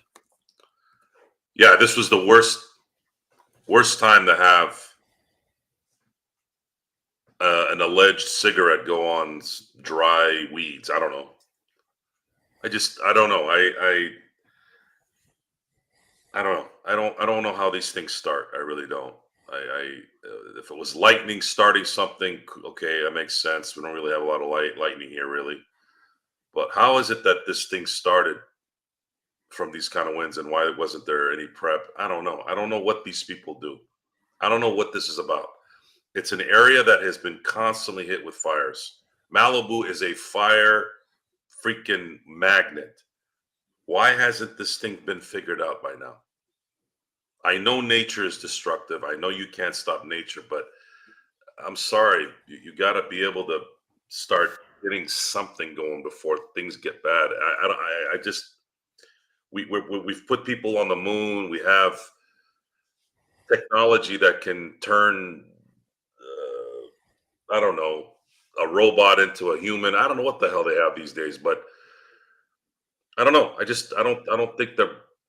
don't think our proactiveness is ever there. It's just very, very frustrating. It all started with the New Orleans thing with the levees. And I remember talking to some people that lived in Baton Rouge and Metairie and New Orleans, and man, they told me some of the decisions that those people over there that they made, and how they never really focused on it. It was always, oh well, you know, we don't need to worry about that stuff. Well, folks, you got to worry about that stuff. I tell you what, when I went to CES today, Joe, to save myself some money, I parked at the Fashion Show Mall right across the street, literally right across the street. It's from where all these reporters are doing their coverage. Last week of where the Cybertruck blew up last week. I'm just telling you where I parked, literally right across the street from it, and it's like it never happened. They cleaned up the area, right back to the valet. People come in and out, so the same thing could just happen all again. Bloodhound, it rained a lot here the first 4 months of 2023, and it rained a lot at the beginning of 2024. The reason why I remember is because my business had to get shut down most of those months. I counted a total of 5 months, no joke, in 17 months where it was raining all the time. It was raining. It was raining, more rain than I can remember. The last big rain like that I remembered was, I think it was mid 2000s, and before then it was 1997. I remember when I was in San Diego in 1997. It rained so much. There was this one little lake there called Lake Hodges up in North San Diego that got filled, and it looked like a lake. Now it still looks like just a swamp with no water on it, right? And dried weeds. It's just this issue is it's just constant. It's a constant issue of something. I don't know enough to argue what or where, but Jesus, at what point are you going to? You can't stop it. I guess you can't stop a tornado or hurricane. I understand that, but houses near fire issues, isn't there something we can do there, Gerald? That's something on the ground that you could figure out. You would think, but they don't even have enough they water. can see black holes in the 400 billion miles away, but they can't figure out how to keep things moist or something. Or they're worried about some kind of fish or something that they don't want to mess with, or some kind of cockroach. I don't know. I just don't know what this is. I wish I did. As do I, my friend. Why they can't do something better to fight these fires? I know that they run out of water several places along, as far as the hydrants. They're only supposed to be able to take care of small localized fires, but when it comes to a larger fire such as that, a lot of these places just had no chance. They just had no chance. And again, if you are affected by the fires, our thoughts are with you. And if you are in or around this area, please stay safe, because we want you around, hopefully watching and listening to us going forward. So please stay safe. And again, if the Lakers do get the official word that and the NBA says, you know what, we're gonna postpone it, we'll retweet it out there, and then we'll cover it tomorrow night on a snack pack or NBA observations or something like that. We'll go ahead and cover it tomorrow night as well. So just want to keep you guys in tune of what's going on. But Joe, that still, I understand that some may have been distracted by it, but that still doesn't make up for the fact that the Lakers got absolutely throttled last night against the Dallas Mavericks, against a team that did not have Luka and Kyrie, that had lost, I believe, 4 or 5 in a row beforehand. And Gafford. Yeah, they didn't have Gafford as well. Yes, great point. Just couldn't get it done. We might have hit this before. These guys play like they're a 1 seed already, and they take breaks. JJ said they were tired. They played tired. They're tired, huh? They're tired? Mm-hmm. How many games have they played? 36, including last night. Tired, huh? Mhm. Okay. Tired. That's nice. It's nice to know. I saw the video. I wanted you to mention it. I wanted to talk about it. Mhm. So let me put this to you a little bit. Let me put this to you here. I'm paying you 60, 50, 30, 40, 20, 19, 14 million dollars. Hell, $8 million. And you're in game 36 of 82. And I ask you, what happened last night? And you go, I'm tired.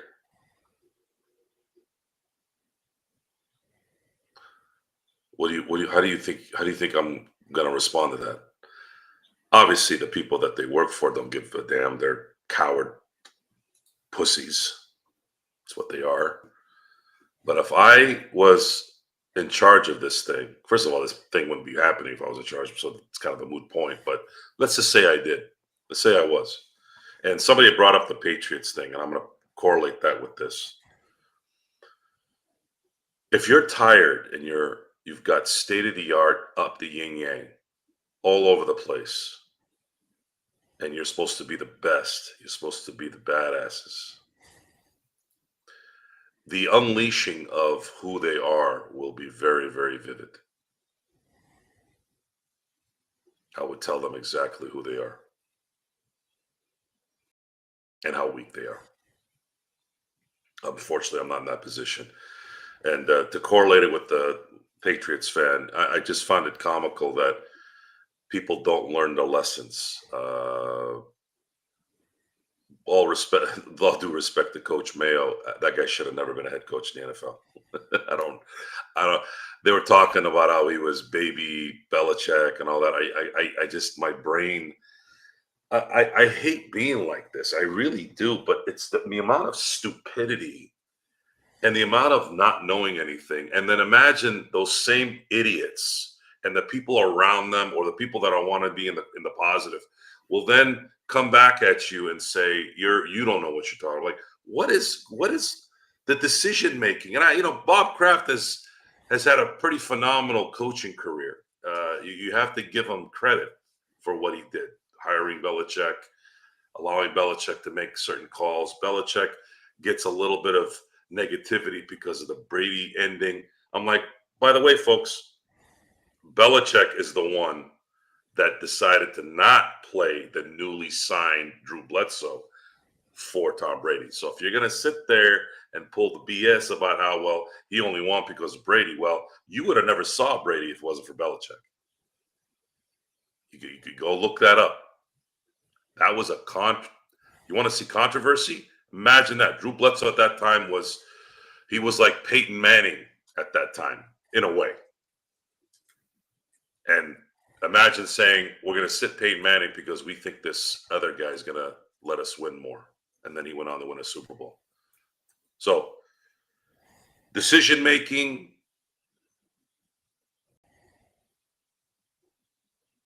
those who are not qualified to do what needs to get done, maybe they were qualified before, sure. But it doesn't look like they're qualified now. They're qualified right now for being a bunch of pussies. Tired? Really? You're tired in game 37? You're tired and you didn't even play Kyrie Irving, Luka Doncic, or Gafford, and you're still tired? You guys should have rolled over these guys in 3 quarters and sat the 4th quarter because you were tired. Now, seriously, Gerald, think about that for a second. Imagine if somebody saw what I just said. Imagine if JJ Redick put us on TV right now and said, look what this guy said about you. What do you think most of them are going to say? I think most of them are going to say that it's still no excuse. Who's this guy? He's a scumbag. He's a bum. He's a nobody. Right? Yep. Right. That's how you know right out the gate. If I sucked ass at something and somebody called me out on it, the first reaction is, what the hell did I do? But these are children. Most of them are children. They're not going to take accountability because they have the head non-accountable player on their team.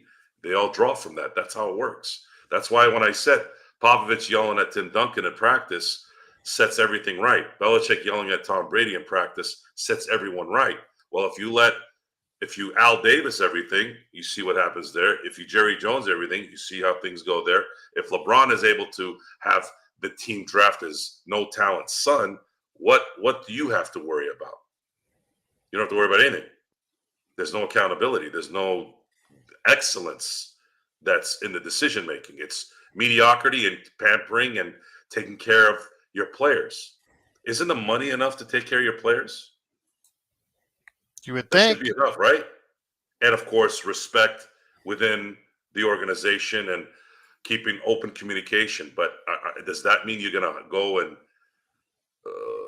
I don't know, put a allowance for your mother to go buy clothes?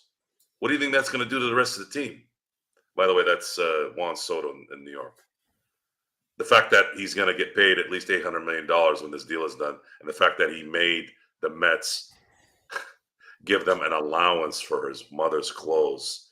If that isn't, I'm gonna leave it at that. Yep. I'm not gonna say anything else. Bloodhound, that Dallas loss was just awful. Absolutely.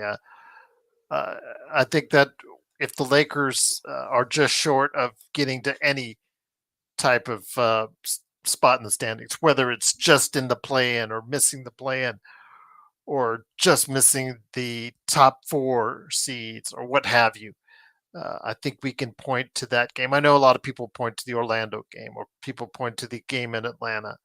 I'm going to point to this one as a game that, is you just got to get it done. There's absolutely no excuse. And I know somebody I just answered, Metal.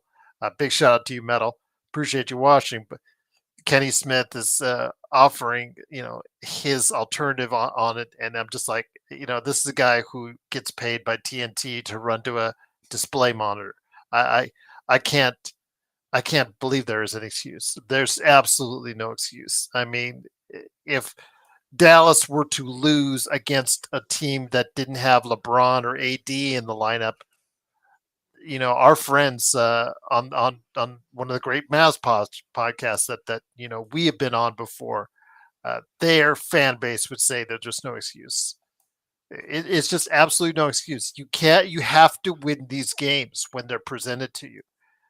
When they're served up for you like that, there's absolutely no excuse. And I understand what's going on, real life stuff. Again, JJ's home has not been verified as being burnt up or anything like that. I do know his family has been evacuated, so that may have been on. I'm sure that was on his mind. Maybe some of these other players had some effect on it too. But again, you're playing the game, Joe, and you're paid millions of dollars to do so. I understand we're all human beings at the end of the day, but at the end of the day, when you don't have Luke and Kyrie, you should not be winning games. This is not a one-time issue with their focus and their pussiness. If this was a surprise that we hadn't seen before several times, I'd be like, whoa, man, something was wrong here. And even if it wasn't, even if there's nothing wrong, let's say the Lakers are sitting at 26-10 and they lose a game like this, it probably doesn't bother me as much. No, but they're right in that gaggle. They're right in that mix. Because now they're they've been hammering it. They've been playing their rear ends off. They're winning all the games they should win, and they're on the right path. And then they have that little dud that happens in an 82-game season. But this was not a game that I have not seen before. It's just it looks worse because the top stars weren't playing. Because you could look at it like the Boston game last year when the Lakers went to Boston without LeBron and AD and won that game. You can compare that to a degree, but not really, because Boston was still 40-9. There's a difference, folks. Context. What did I say about context? And this is the part where people get weird when they hear things they don't want to hear. They start looking at excuses on why you're wrong or why you're over exaggerating things. Guys, I'm talking about now. I'm not talking about 5 years ago, 4 years ago, okay? You need to wake up. And there's differences between this loss and that loss. there are differences. You have to look at the situation. Just like when you talk about, ooh, this guy is playing really well this week. Well, or let's use Bo Nix since we're talking football today. Bo Nix throws 4 touchdown passes, almost has a perfect quarterback rating against the Chiefs, right? Yeah. Not the downgrade his play, good for him, but he played against the third stringers.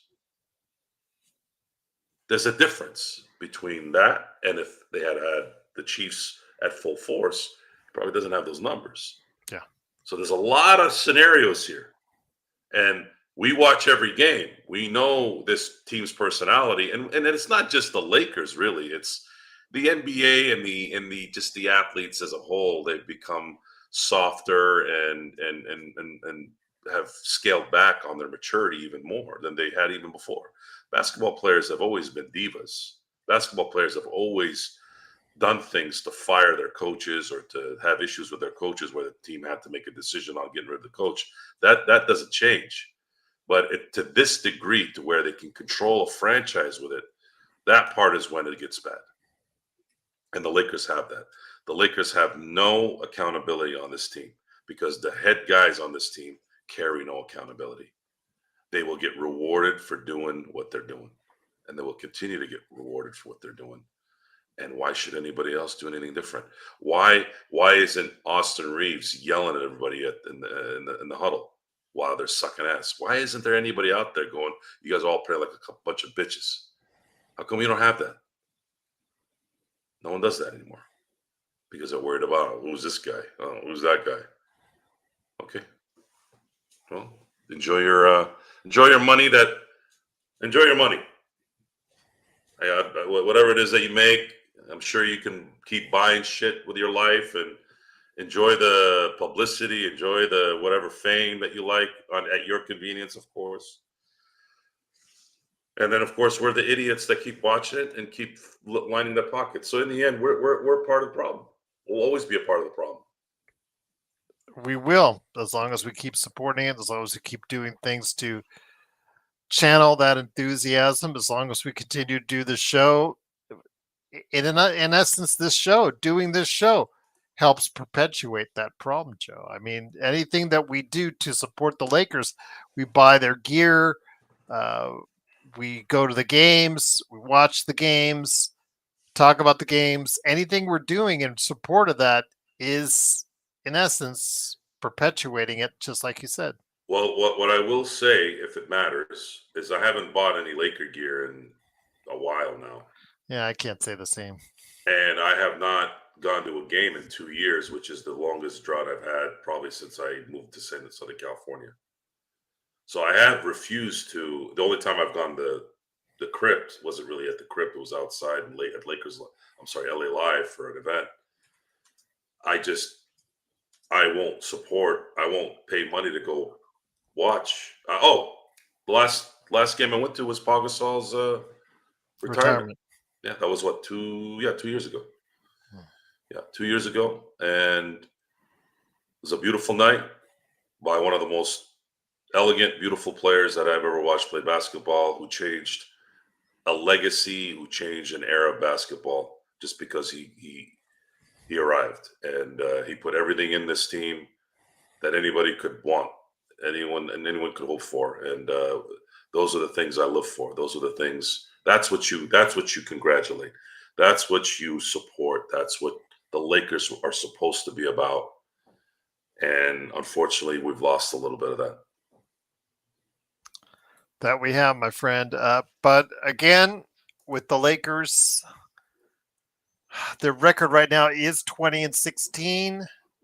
They're still sixth placed in Western Conference. The Clippers have been seeing the same fate as the Lakers, so they fall a half game back. Minnesota still lurking. They're now 1-2, but then they lose 2, then they win 3, then they lose 3. Right now they are at 19-17. Golden State is at 18-18. Truly gone off the rails for them. And San Antonio Spurs, I think we're going to see maybe it started a little bit of a downfall for them. They lost tonight, so they're 18-19. Let's hope that continues that downfall when they play the Lakers, which those games might be in jeopardy as well. Remember that the Lakers play the Spurs twice at home.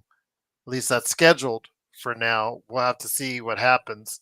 But Joe, the Surging Kings, they've won 5 in a row under Doug Christie. I know that people are still not taking them seriously, but sometimes it just takes that coaching change.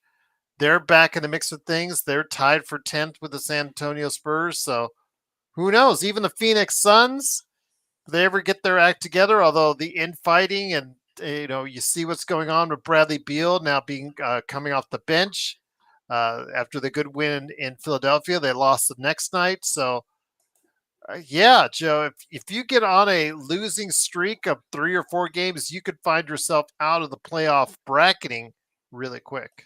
Yeah, that's what happens when you have mediocre basketball. You have that. The danger in that is you create this mediocrity so that everyone has a chance and everyone is involved. All the useless NBA teams, which is about half of them, that apparently the league wants to give a chance to. This is what you have. This is what you have: mediocrity, where you look at the standings and you see pretty much top 10 teams are what, other than maybe this year's the top 2 teams in the East and West, excluding them, everything else is pretty much within a few games. And this is what happens when you do this. And this is apparently what they like. I don't. I couldn't care less about what the Charlotte Hornets or New Orleans or Atlanta or Orlando or any of these teams. No one gives 2 shits whether these teams are playing well or not, except the cities that they're in. And that's a fact. The NBA built its legacy, its iconic legacy, on dynasties. You notice when the Dream Team came to the Olympics in 1992, what happened to the NBA? It exploded. Before then, they had college kids. No one gave a shit about college kids. They gave a shit about the ultimate dynasty, the ultimate dream team. That's what basketball is. Dynasties and superstars. If you're going to do it that way. Keep doing what works. But maybe these guys have gambling in their pocket too, and they want to make everybody else happy. Everybody wants to make everyone happy.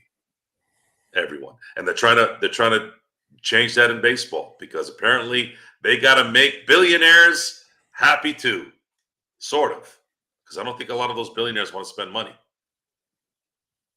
But the media or the word out there is there needs to be a cap. There needs to be a ceiling. There needs to be a floor. Blah, blah, blah, blah, blah. How about this? How about your billion-dollar owner that the team you support spend some money? Because they're all billionaires. Well, Joe, the Dodgers have a TV contract. Did you hear what I just said? All the owners are billionaires. Just because one team might have a little bit more here, they're still all billionaires. Why aren't they spending the money? We're going to take the money. You know how much $1 billion is?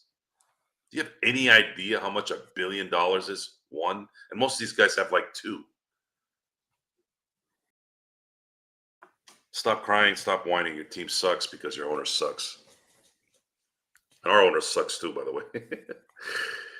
And they have a cap too, and they have all this aprons and dishwashers and fridges and all this garbage that you have to put into a contract to trade it for some other asshole. Like, I mean, seriously, at what point did it get to this? These guys actually sat down and listened to these idiot lawyers create this stupid collective bargaining agreement where you have to be a brain surgeon and an orthopedic surgeon to make a trade. One of the things I want to mention, Aaronetics talked about the San Diego can get a TV deal, lawsuit or not. That's a mess going on with the Padres right now. Okay, you've lost your football team. You've lost your basketball team.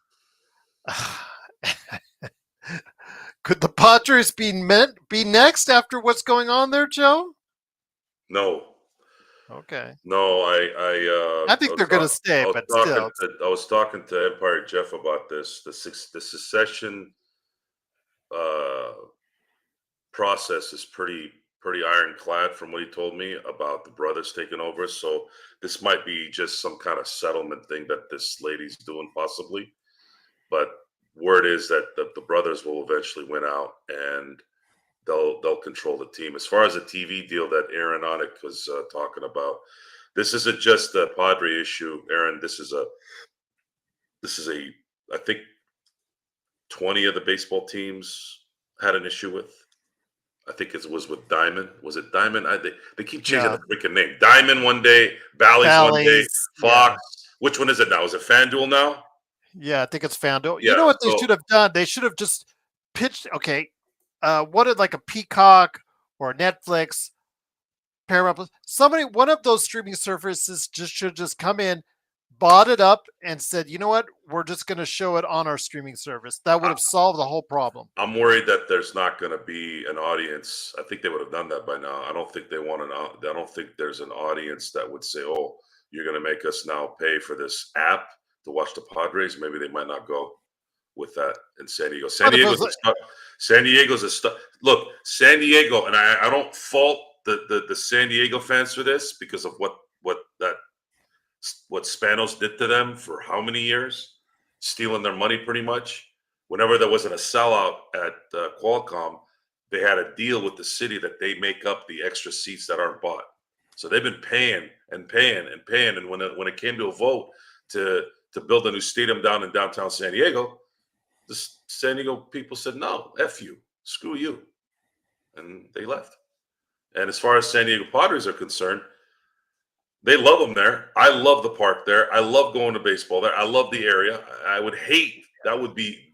I love the park as far as the covered area. I sat for my graduation in the uncovered area, and I was roasted. Oh my God, I Yeah, was but that's anywhere. my whole gown was just like soaked. You could just wring it like. But yes, my family, they were enjoying life because yes, those bleachers that hang over with the shade, yeah, that's a really good view there. So Yeah, it's I think it's going to be okay. I don't think they're going to go anywhere. I don't think they're gonna. Where could they actually move to? I mean, Vegas already got its team, and there's really not many options left as far as a real city that they could go to. Uh, but yeah, I don't think they're moving. I think that's the last beacon for pro sports in San Diego. But yeah, I just wanted to mention that because it's a mess. It reminds us of us in a small way, Joe. It reminds me of the Bus family feud that we had over a decade ago, just in a small way. Well, and the feud, The Dodgers. yeah, all three have had the feud, right? Hmm. And we're gonna. I think the San Diego one's gonna be the least issued one and from what I'm seeing. I think the brothers are gonna end up taking over, and they'll be supported. And I just don't think that it'd be a smart move to move the team out of San Diego as well, because this is too much. It's too much business there, especially when it comes to the stadium and attendance and the area it's located in.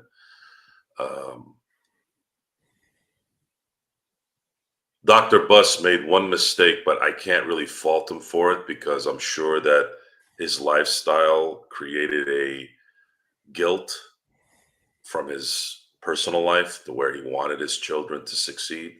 The problem was Johnny and Jim are adults, and it's why it's important to be around for your kids, especially your boys, girls too, because that's what they turn into. They turn Which one into had the strings again?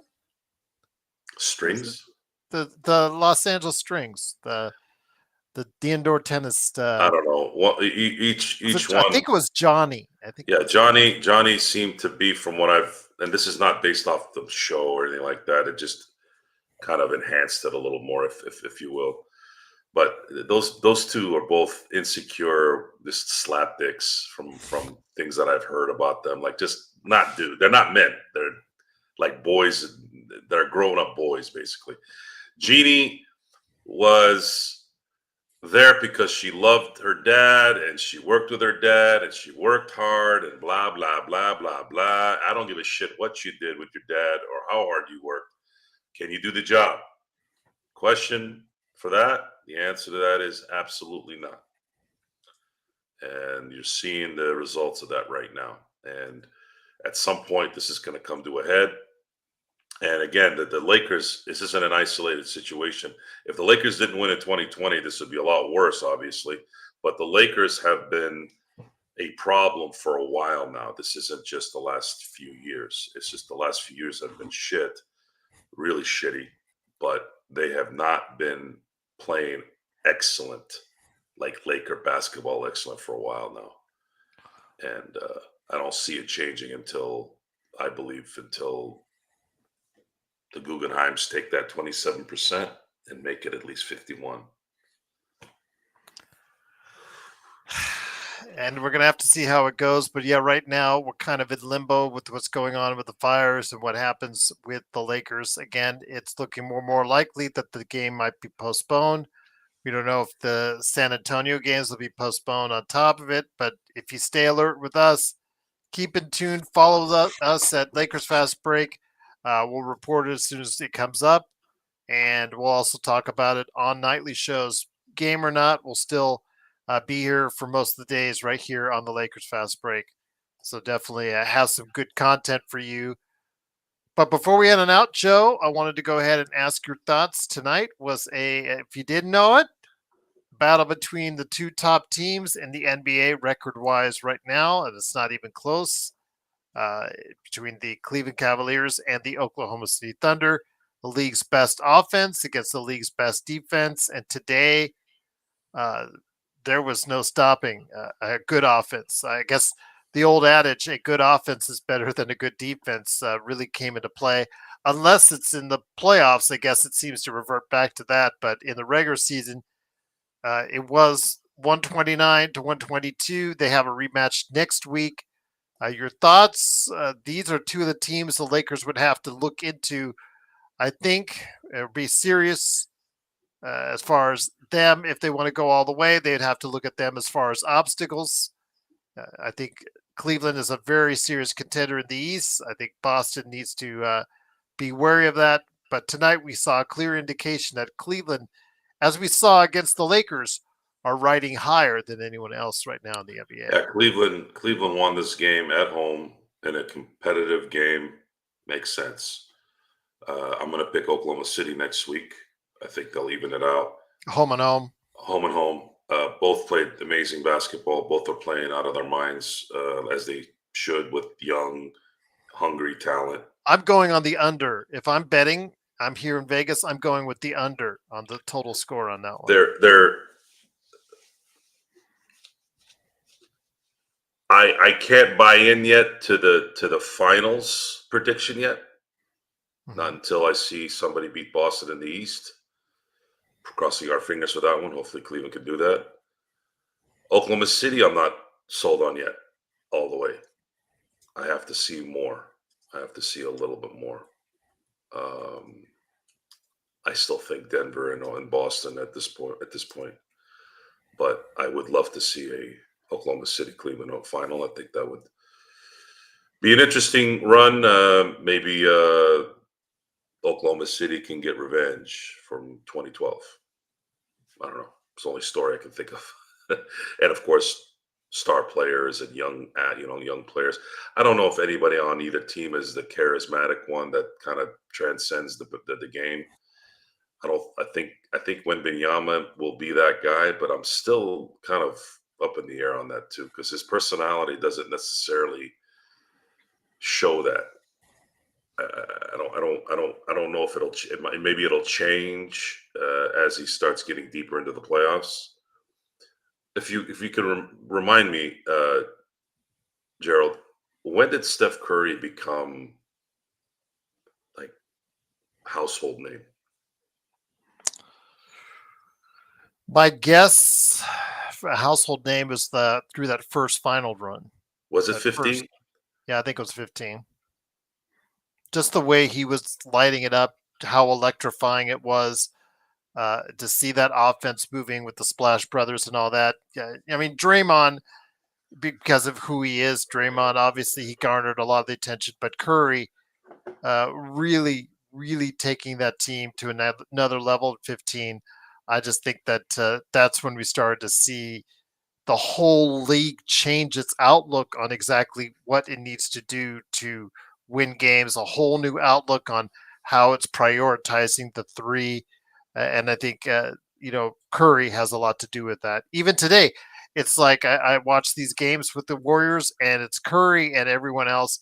This, I guess, their whole roster full of veterans is now playing like past their prime veterans because he's just not getting a sport. He is like LeBron though, Joe, in that he has old Curry days, just like there's old LeBron days, and it's just sad though when he does turn it on, he lights it up for 30, but his team just can't help him win.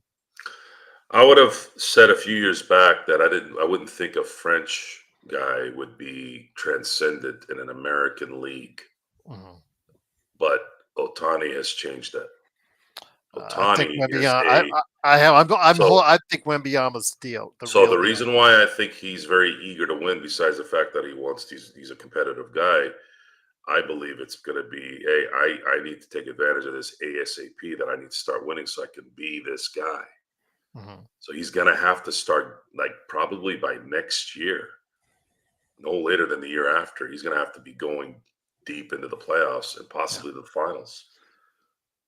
So they're going to need to do something over there. They're going to need to do something, but hopefully not yet. At least not until the Lakers get the chance to hopefully beat them twice. But again, we'll see if those games are postponed as well due to the fires going on in SoCal. Yeah. Go ahead, Joe. Yeah, I don't know. I don't know what the process is going to be. I'm pretty confident that there's going to be a cancellation tomorrow, and how they make up for that game, I don't know. Charlotte's on the other side of the country, so that's going to be really hard to make up. Yeah, it reminds me of I was reading the ESPN as far as some of the scores at USC. Uh, they're in the Big Ten. They had to play against Rutgers and Maryland. Those are your conference. That's the other side of the country, Joe. And there you're in your conference, I guess, games that you have to play. That's absolutely ridiculous. I mean, if I would have fired the USC athletic director for this. I mean, it's just ridiculous. It's, like you say, it's all about chasing the money, which it was, You know, I but it's man, ridiculous. if it wasn't for the Guggenheims, that LA would be a absolute dumpster fire. And I say that in lieu of a fire, because figuratively, and I know literally it is now on fire, but that's what these, I don't know. I don't know what anyone does anymore. What do they process anyone? Do they really do a thorough search? Do they really figure out what is going to work with where they are, the elements? Do they know how to convince someone on how to be, or what to expect in these places? This kind of stuff matters. When USC was rumored to try to get Nick Saban to USC, Nick was interviewed, I believe, and he said that I don't want to go to California. Kids don't listen over there like they do down south. That's something to really consider. That's something to consider in your. The media needs to open up more about that kind of stuff, and what that does is it resonates. If you call out the problems and stop making excuses and stop using every excuse, stuff that sometimes doesn't even make sense. And there's so many stupid people, I mean, in high positions, because they got there because you've allowed stupid people to make those calls because they align with your views, or they align with whatever future you want to see. When you do that at the expense of real talent, this is what happens. This is what happens. It starts. It starts from there, and then once that thing gets loose, it's very hard to bring it back. You can bring it back, but you have to wait, and you have to really find someone that can make it work, and people have to kind of get fed up with the fact that this. Why did Lincoln Riley all of a sudden suck at USC? I'll tell you when. I'll tell you when I started getting a little itch. It was literally the first day that I heard about a plane. A plane. Are you here to coach football, or are you here to fly around your wife? When I hear the term "my wife," you got to make the wife happy, and we saw what happened with Mr. Yukon and his wife. Talk about a happy mistake, happy accident. Look what's going on with him. He's lost 4 games already. He lost only 3 last year. Maybe he should have came to LA. Although I don't think it would have worked out at this point, not with this team, anyways. But we could have a talk about this for hours and we can dissect it. But in the end, to keep it simple and not bore people with the information, bad leadership in so many areas, nonstop, and the excuse machines have taken over the last few decades in all walks of life. And we've created basically soft, unaccountable morons. And this is the result. So we will see what happens if the Lakers do play a game tomorrow. It's looking more and more like they will not. I know that Danny said, and others have said that, obviously what's going on in and around those areas, including near him. Schools have been, I think Ali said schools have been closed for tomorrow due to the poor air conditions. And I have a feeling that that's just a precursor for what we're going to see as far as cancellations tomorrow. And then going forward, could we see cancellations with the upcoming San Antonio games?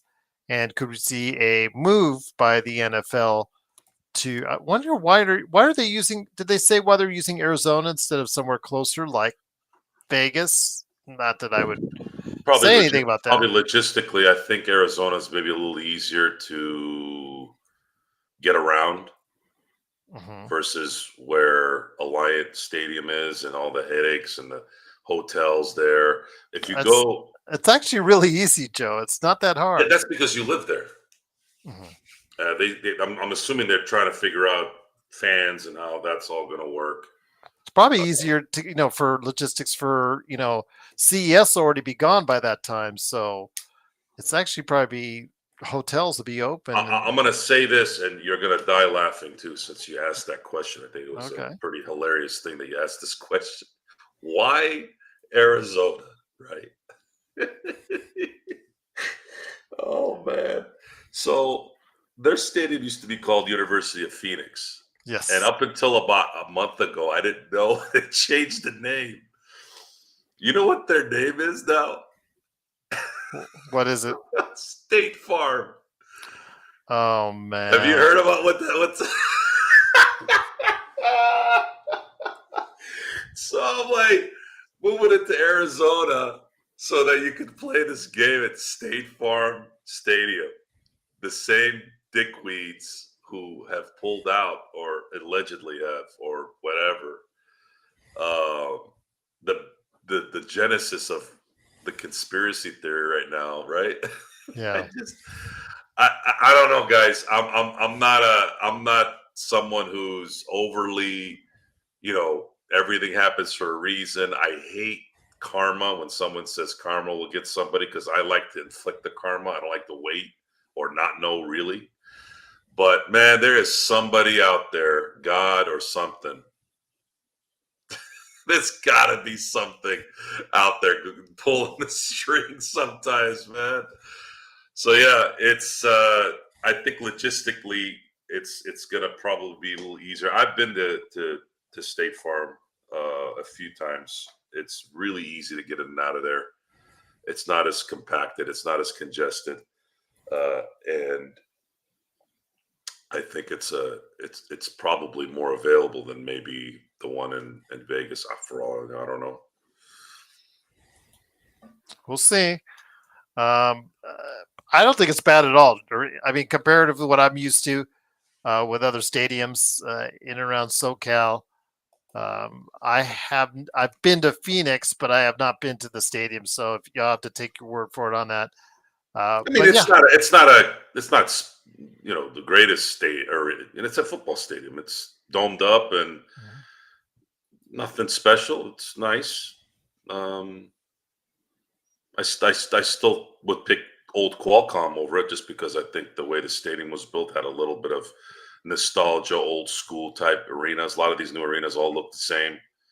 They all look like a technology driven just bowl, because they want to cater to the Super Bowls. Arizona caters to the Super Bowl. Dallas, uh, SoFi, they all kind of have the same look in a lot of ways, and that's why Dodger Stadium is such a beautiful stadium. It's different. It's not the new stuff, the new arena. Well, actually, baseball's sometimes a little different. Even the new stuff is look good. PNC Park in Pittsburgh is still one of the apparently the best stadium to go watch baseball game in. It's just unfortunate their owners don't give a damn about the team. yeah, Bloodhound. It is closer than Phoenix, but hey, it's up to the league, I guess. I don't know. I don't get it myself, but I know that Allegiant doesn't have anything going on until a soccer game on the 18th. So It's not that. It's not that closer. It's maybe an hour and a half closer. If you take the 10 and just go straight to Phoenix, it's a one shot deal. You don't have to get off the freeway. through the highway of doom, the highway of death. What night? Which one? There's the one lane highway of death that you can take that gets you there sooner to Phoenix from Las Vegas. I forget which number it is. I've done it twice. It's not been very pleasant if you hit it the right way, or you got to make sure you zoom around. You know, when you're driving, there's somebody slow in front of you, and you're on a one lane highway going back and forth, and you just got to make sure you time it right. You know, it's like doing that stuff, but they call it the highway of death for a reason. I'll just leave it at that. But Danny says a lawsuit coming for State Farm Stadium. No, it's just naming rights, Danny. These companies pay millions of dollars for these names, like crypto.com. They paid millions of dollars for the naming rights for this, what was once the Staples Center. So Bloodhound says I've only done the Orange County to Vegas trip. Yeah, I've done that on the 15 many a time, but yeah, just we'll see what happens. Again, we will retweet it out for you guys on at Lakers Fast Break on Twitter. So hopefully you're following us there. And later on tomorrow night, we'll go ahead and have a recap or an NBA observations or something like that. I'm trying to get a hold of Legend, so because I know he wants to come back on the air. Maybe we'll do that tomorrow. We'll see. But of course, it is Lakers Fast Break. Truly looking forward to hearing what you guys have to say in the chat about the Lakers. Were they distracted? Were they tired? Again, still no excuse with no Kyrie and no Luka and no Gafford. So we'll see. But again, the Lakers tonight still in sixth place. The Clippers lost to the Nuggets, but the problem is the Nuggets are gaining some distance away from the Lakers, making it a little bit harder for them to catch up as they are looking to rebound and climb up the ladder themselves. But Joe, again, the Lakers get back on track. This is the time to do it. They come home for, I think, 5 games, all of which are very winnable, depending on whether or not they postpone this Charlotte game. What are your thoughts before we head on out? I'll play it by ear at this point. I have no idea. What they might do is they might postpone it till Friday when things kind of maybe die down a little bit.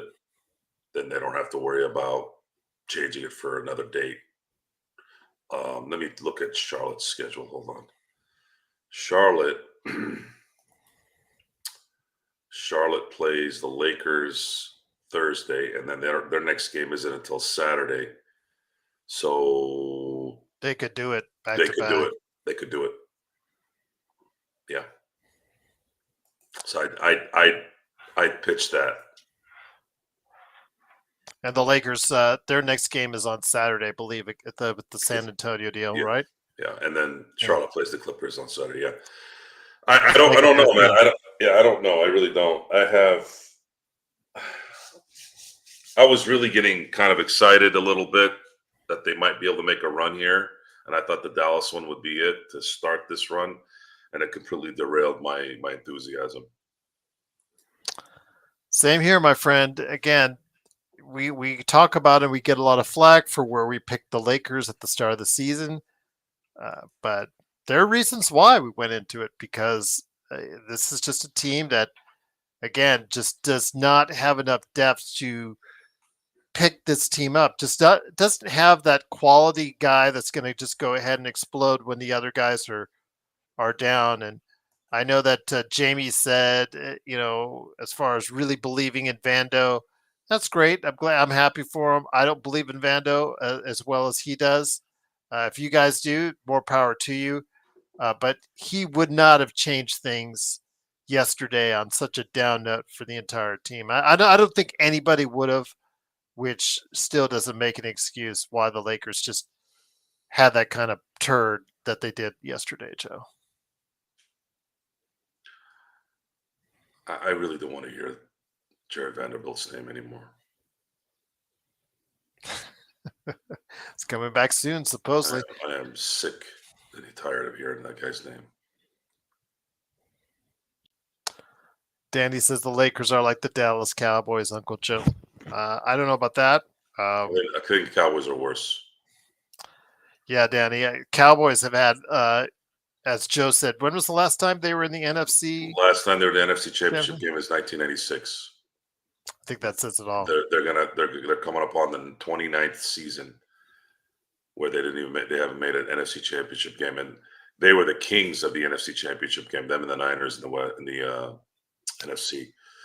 I mean, all those NFL films. I mean, all the Sable films, like go through Dallas, in Dallas, or Dallas on the road. They're so iconic in the 70s, 80s, and 90s, and look what happened. Yeah, Jerry Jones is.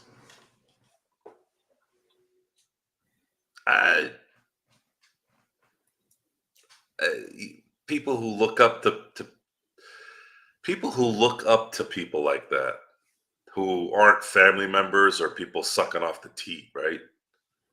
How many people really suck off the teat? Maybe 30, 40 people. But everyone else, like, why would you even, like, if I saw Jerry Jones in the street, I wouldn't give a shit, walk right by him. I wouldn't give two shits about him. He means nothing to me. Rich and all this crap. Why are people enamored by rich celebrities? I mean, if you're going to get enamored for someone, okay, Keanu Reeves, okay, I get that one. Guy's a good dude, takes care of people. But Jerry Jones, you all allowed him to be Jerry? For what? What has he done other than make money? He didn't know how to run a freaking football team. He's shown it for almost 30 years. The only reason why that team succeeded was because of Jimmy Johnson. And you don't got to ask me. Go talk to Troy Aikman privately. Talk to Troy Aikman privately. I'm sure he'll tell you some stuff. I don't know for sure, but I have a pretty good feeling Troy will tell you exactly what's going on because he was America's team champion 3 times. He didn't know better than anybody.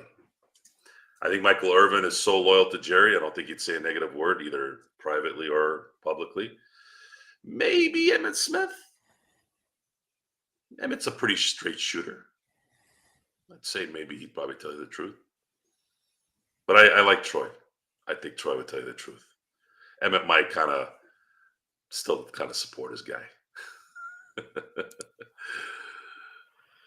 Tough. So we hear you on Vincent again. Not very impressive in his return. 21 minutes, big donut. Jackson Hayes, upon his return, hasn't done a whole lot. So kind of disappointing, especially when. Well, for Hayes, I guess it's a minimum contract. So what are you going to do at the end of the day with him? But for Vincent on his contract, makes it harder indeed. It's funny because I saw this ESPN article about what every team can do, what one trade that each team can do or should try to do or try to look at. And of course, Zach LaVine's name came up for the Lakers, and the guy put in there to get him. They would have to trade Rui, and to keep Reeves, they had to put in Vanderbilt and Vincent and JHS and the two first. And I'm just like thinking to myself, okay, you've got to pitch a hell of a lot more to me if you want to stick me with the Vando and the Vincent contract. I mean, as much as we want to trade them away, Joe, people have to be realistic. There are GMs on the other end of that call, Joe, that have to worry about their job, and they have to answer for it from their owners why they picked up two bad contracts, not one but two bad contracts in Jared Vanderbilt and Gabe Vincent. Rob doesn't have to answer to it. No, but I'm talking about the GM on the other end. Let's say Chicago's end. You want to unload those contracts? You better get ready to give them three first round picks. Which we don't have. No. Which we don't have. We can't bundle them. Only two. No, you might be able to get rid of Gabe maybe in a setup, but get Vanderbilt? No. That's like the Chris Taylor contract with the Dodgers. It makes too much money. And it's too long. Yeah. I just don't like any of these people, man. I don't like most people in general because most people bore me and they're generally useless. But when you're in a high position like this and you have all this power over a iconic franchise, it makes it worse. Before we head on out, did you like the Gavin Lux trade? I forgot to catch up with you on I'm indifferent. It was a trade they had to make. Money-wise? Once they got Kim. I don't know much about Kim. They must see something in him. Mm-hmm. They must see something in Kim in terms of possibly his durability. Because I think Lux's durability, whether it was his fault or not, has been somewhat of an issue the last few years. Also, he just doesn't get full seasons in. This last year, he was amazing after the All-Star break, but the still recovering at the first half. And at some point, you're just like, look, we've had every scenario happen here. I think at some point we're gonna need to go with something a little bit more reliable. Plus, Kim can play shortstop in case Betts can't. And the Dodgers are very, very, very thorough in who they get that can be multifaceted. And despite what I say right now, in Andrew Friedman, I trust. Whatever he does at this point doesn't bother me. He keeps somebody, he doesn't keep somebody. I have so much confidence in this executive board from top to bottom. If they feel like certain things are the right way to go, I'm going to support it. My only issue I had that was squashed, at least for this run, was I just wanted our damn manager to manage the mother effing game. That's why you're the manager. If it was all going to be by the books and by the numbers, then why do you have a manager? Just have, at that point, you just might as well just have Mark Pryor go in there and just tell him what's up. He's the pitching coach. That's usually where things get all riled up anyways. Might as well roll with it. But Dave Roberts, I believe, where I have a lot, where I'm thinking that the heat finally came, and I believe Dave Roberts came through. I believe he finally said, look, if this is what's going to happen, if this is the threat now, then I'm going to do shit my way. And he did it. He did things that were unconventional before. And look what happened. Is the market for DH just $12 million a year? Because that's what a 40 home run Brent Rooker signed with the Athletics for. 5 for 60. I mean, that's pretty amazing when the A's are spending $12 million on a DH. Yeah, exactly. But the A's, I think, are starting. They have to spend. They have to start promoting the future now. If they play this cheap game, they know what's coming. They know the stadium. They know the stadium is going to bring up the value of the team. Unfortunately, But they have to get it to 100 million as well. They don't if they don't if they do not spend at least 1.5 times the revenue sharing money they receive, the A's run the risk of a union grievance. there you go. So somebody in baseball said, your ass ain't gonna just go get a stadium and get what you want. You're gonna have to pay for it too, because we're asking the public for money that they don't want to spend. The mayor didn't want the damn team there. So imagine what kind of under the table crap they had to do with that lady. I just thought it was kind of weird, Eric, that a guy hits almost 40 home runs. He had 39, and yet he's only worth $12 million a year. Because yet we see probably, like he's probably a low leverage hitter. You know, a lot of these guys are just going to make their balls up. 297, man. Although, you know, it's all the statistics and the war and all that. So if he can't field, which that's suspect for him, he doesn't really run. He can hit, okay, but baseball is more than just one thing. Unless you're getting him to do one thing and you got a full roster of competitive players, I'm kind of bummed, man. The Oakland A's that was also an iconic name, Oakland A's.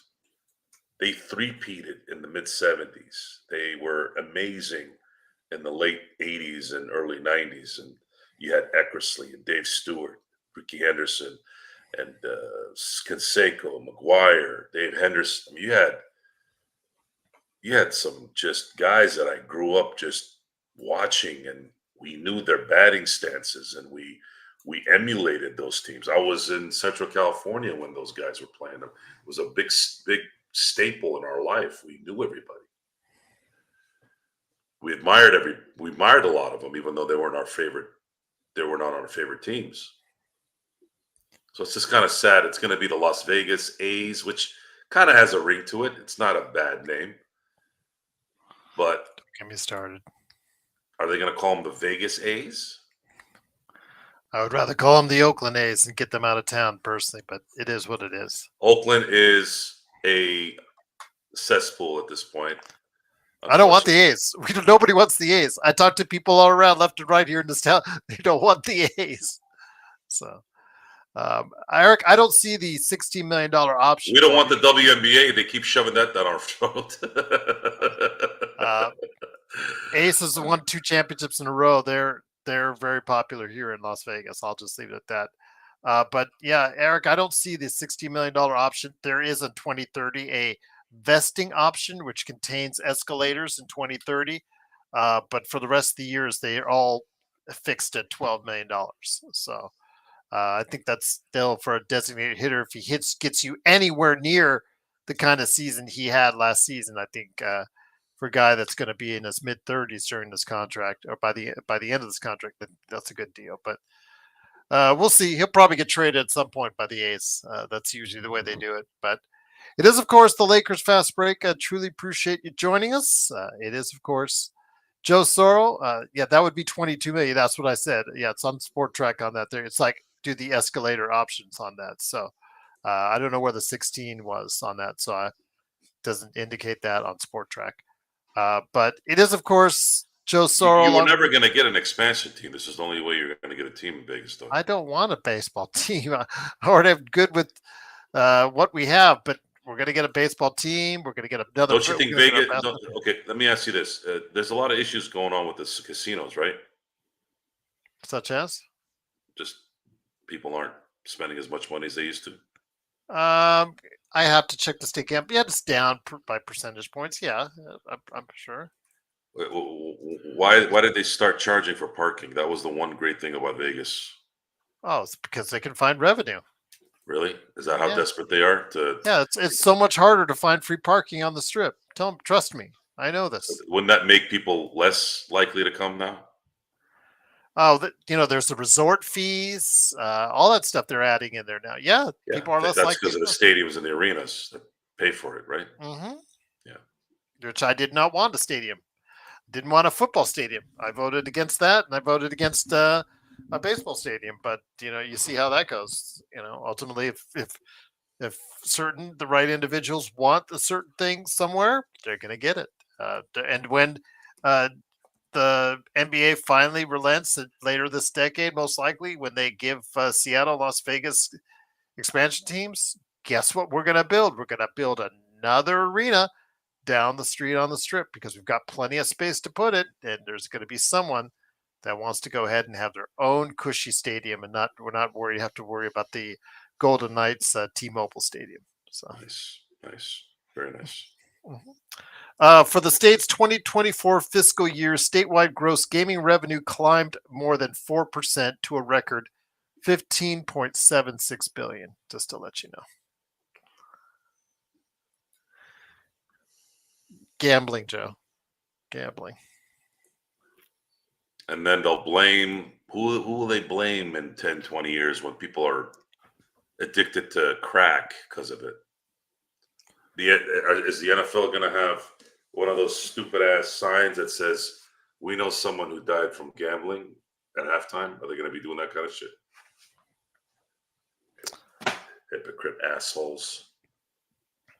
Can't wait until Big Pharma finds a drug for that one, then has to have a commercial list all like 30 seconds for the commercial, 40 seconds for all the stuff that can happen to you if you take it. So Eric says, was it expensive for CES event? Yeah, if you're not an industry affiliate, I go for free, or I covered as press. This year I was just a industry guest. There's a lot of work that has to be done if you want to go as press. I usually go as press, but if you don't want to, if you just want to buy a ticket to it, yeah, it's like $300, I think, something like that. But I get to go in free. So I've been doing it since 1990s. I think because of my tenure, I've been going since 96. It's kind of cool always to see these difference as far as between the electronics and just see what the future holds for all electronics. It's really cool. It's really cool. Just really crowded. Looking forward to tomorrow because everybody stays there. Everybody just goes for Tuesday and Wednesday. They start thinning out, but people are already heading on out on Wednesday night. So yeah, Thursday should be really kind of good. See what I can do. See what I can get. See what I can see at CES. So hopefully we'll get a chance to do that. And then I will be talking about my time at CES on a future Pop Culture Cosmos as well. So looking forward to that. But Joe, I know you're tired. We've been on the air for 2 hours talking football, a little bit of baseball, of course, basketball, and of course, our thoughts with everybody out there that's suffering through the fires. Our thoughts are still with you, Danny. Our prayers are with you and your family as well. So, Joe, any last thoughts before we head on out? Stay cool. Like me. Absolutely, Xbox, but let me know well in advance because hotel rates and hotel occupancies, again, they're a little bit high, at least until Thursday. Thursday is the day to come in because Wednesday night, everybody seems to leave after CES. Vegas, this is what you can stick your greed in. That's where I live, man. Goodness gracious, man. I'm not talking about where you live. I'm talking about the freaking greedy casino pieces of garbage. I hate them.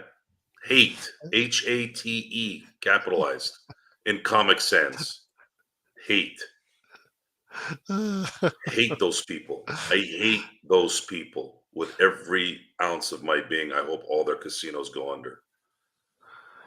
Parking and resort fees started when, parking fees at the more expensive casinos, Eric, parking fees were there, but it was just like just 3 or 4 of them. All of them in the past,